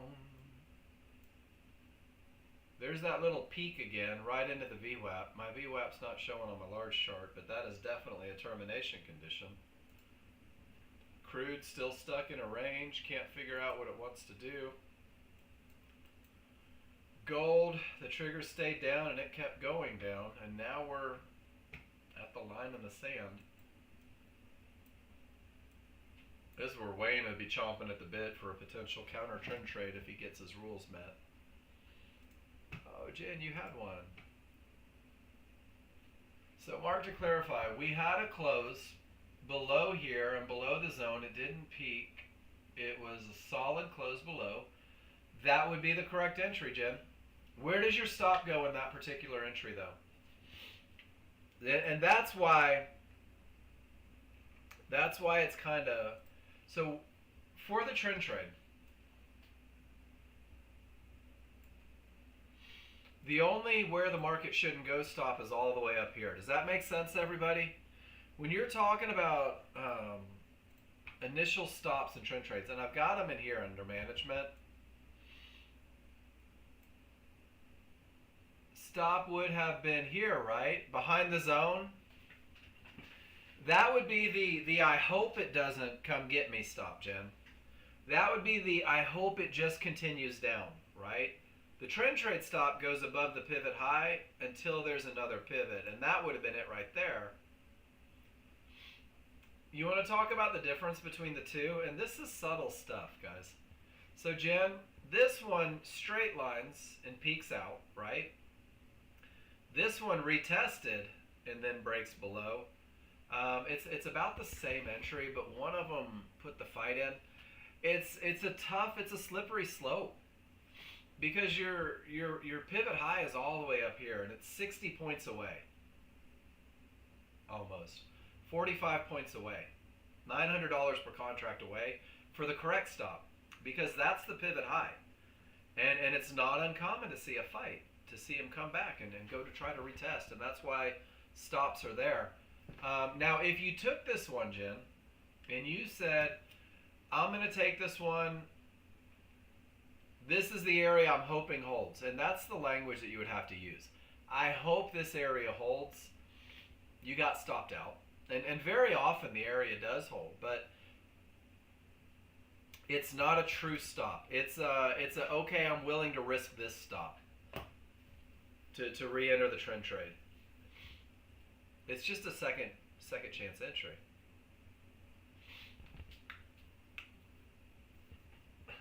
It's funny how it stacks up, right? Paul said, because YouTube can't see it, pointing out the $230 loss over a year is 50 something thousand dollars.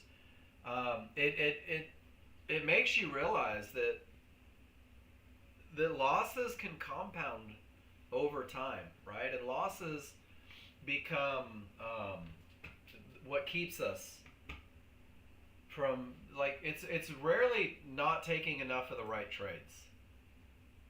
It's taking too many of the wrong trades. And guys, there's some days where it's just tough, right? And on a minute chart, you may not see it as much, but if you look at the S&P over here, you see a little more movement and you see areas holding, and it does everything that it says it's going to do. And there's just times where there's a lot of areas, and there's times where it's stacked, and there's times where the rules just don't come into play, where you can't seem to figure out how to get an entry with reasonable risk, how to get an entry with a clear path, how to get an entry to trade with the direction of the triggers. And there's some days where you're sitting on your hands for hours, and sometimes that's your best approach. So let's talk about stops. So for a momentum trade, using the backside, and then that's why you let it break and then pull back, because when it gets a clear break, resistance becomes support. And Jen, that's one of the things that peak out trade doesn't do is, and let me go back to your picture. So everything broke above this zone on the way up. Do you see it? Do you guys see this? Everything broke above. So Jen, what does that turn this area of resistance into? Support, right? Essentially. So what you're doing is, there's that same peak out, the same reason over here that you keep getting burned is the same reason here, because they flew past it. And it's odds favorable momentum, and it's not resistance again yet. And it never came back to retest it. But I think that line of thinking helps a little bit. When it breaks, it changes its role. And if it doesn't actually break, it hasn't had time to change its role. And that just came to me. I hope that made sense. Really low risk, guys. Because if they roll and it fails, probably going back to the trend trade. Initial trend trade stops. Where the market shouldn't go. Whether you enter all the way up here, or whether you enter right here, or right here, the initial stops until the sellers fight and fail again is where the market shouldn't go. That's, I'm not going to say the safe stop, but that's the stop that makes sense. That's the stop below where the sellers lost their fight, where the buyers took over. Which is one of the reasons, guys, those continuation entries don't always have the best risk to reward. So there's a little management lesson. Made the trouble. Yeah, the trouble bounced. And now we're caught in between two zones. What would you guys like to talk about? It's funny how you learn. And as you're learning, so I want to show you guys something. When I was learning the software, and I was brand new, I would sit in John Novak's class, and he's like, all right, divergence from the low, probably going up to the mid-band. We do have a lot of momentum, but it's not your best look, and from a bad low, there's a good chance the market's going to continue down, and taking along from the mid-band. is more likely to get run over because they're probably going to go revisit these triggers. And he's talking like this is stuff that everybody under the blue skies should just know. And while he's talking about these patterns, I'm losing a long trade at a mid-band because I didn't listen to him say that it's more likely to hold. And I didn't listen to him say that the large sugars were so far away. And I was so focused on trying to get rich that I didn't listen to him talk about the bad bottom. And sure enough, while I'm getting run over, John Novak is going, all right, let's go see. We got some fibs down here. There's a good chance that's where the sellers are headed. Long trades probably aren't going to work out in your favor. There's those fibs down there. So until they figure out what they want to do, these are more likely to lose because of the bad bottom, because into the mid-band, because the large sugars are a full bar away. And I can't tell you guys how many trades, even though he was talking about it, I get absolutely slaughtered on because I'm so focused on making money and not focused on reading the patterns. And now he would say, all right, they had their shot. They tried. They closed the gap. The momentum didn't change. When everything rolls, if I'm going to take a shot with momentum and room to that fib, I need that continuation style entry. I need it to pull back to this mid-band right inside of those triggers. And he would say, all right, here's your continuation style. Happens right there. If we get in there and they get below the fib, we don't want it anymore. This is just a quick momentum entry to see if they want to continue up to the fib. It's got to be super low risk. Maybe they go to the fib, right? There's your first target. And he's like, well, we'll just take all the risk off of it. But with this look, if they print divergence 2 ticks below, I don't want to be in it. But if they never give me divergence, they're likely to go up. And guys, do you see how when you start to piece it all together, when you know what you're looking for, why you're looking for it, what it means to you, all it is execution. All it becomes is a matter of execution to capitalize on the advantages. And that was pretty cool because it just did everything it was supposed to do. And if we get a reversal bar with this momentum, we'll exit. And you know what? Let's just hold it until we get a reversal bar. What do you guys say? You want to see if it's a home run? You want to see if they... Well, there it is. We're out. But that's your momentum style trade. And what it does is the expectation of the market closing gap to the triggers keeps you out of the initial trades. Getting back below everything forces you to wait for things to get back on the good side, and then you just go right back with the large chart advantages. And guys, that is a textbook momentum trade. Textbook continuation. And when you're already thinking about the money, Jen, when you're already married to a trade is what I call it, when I am so hell-bent on taking a short that I completely ignore 3 divergences, when I'm so focused on taking a short that I enter at the fib on the wrong side of the triggers because I'm so into this look that short's all I'm thinking about. And guys, from the bad bottom, the mid-band is still likely to hold, and they really are still very likely to go down to this fib. Buyers just had a little fight in them. So now we're at the point of reckoning. What are they going to do when they hit these terminations? This is the move within the move. Does that make sense? And when you start to learn the patterns, you can start to find the moves within the moves. When you start to recognize that you shouldn't go short at this termination, you stop looking at the mid-band inside of triggers.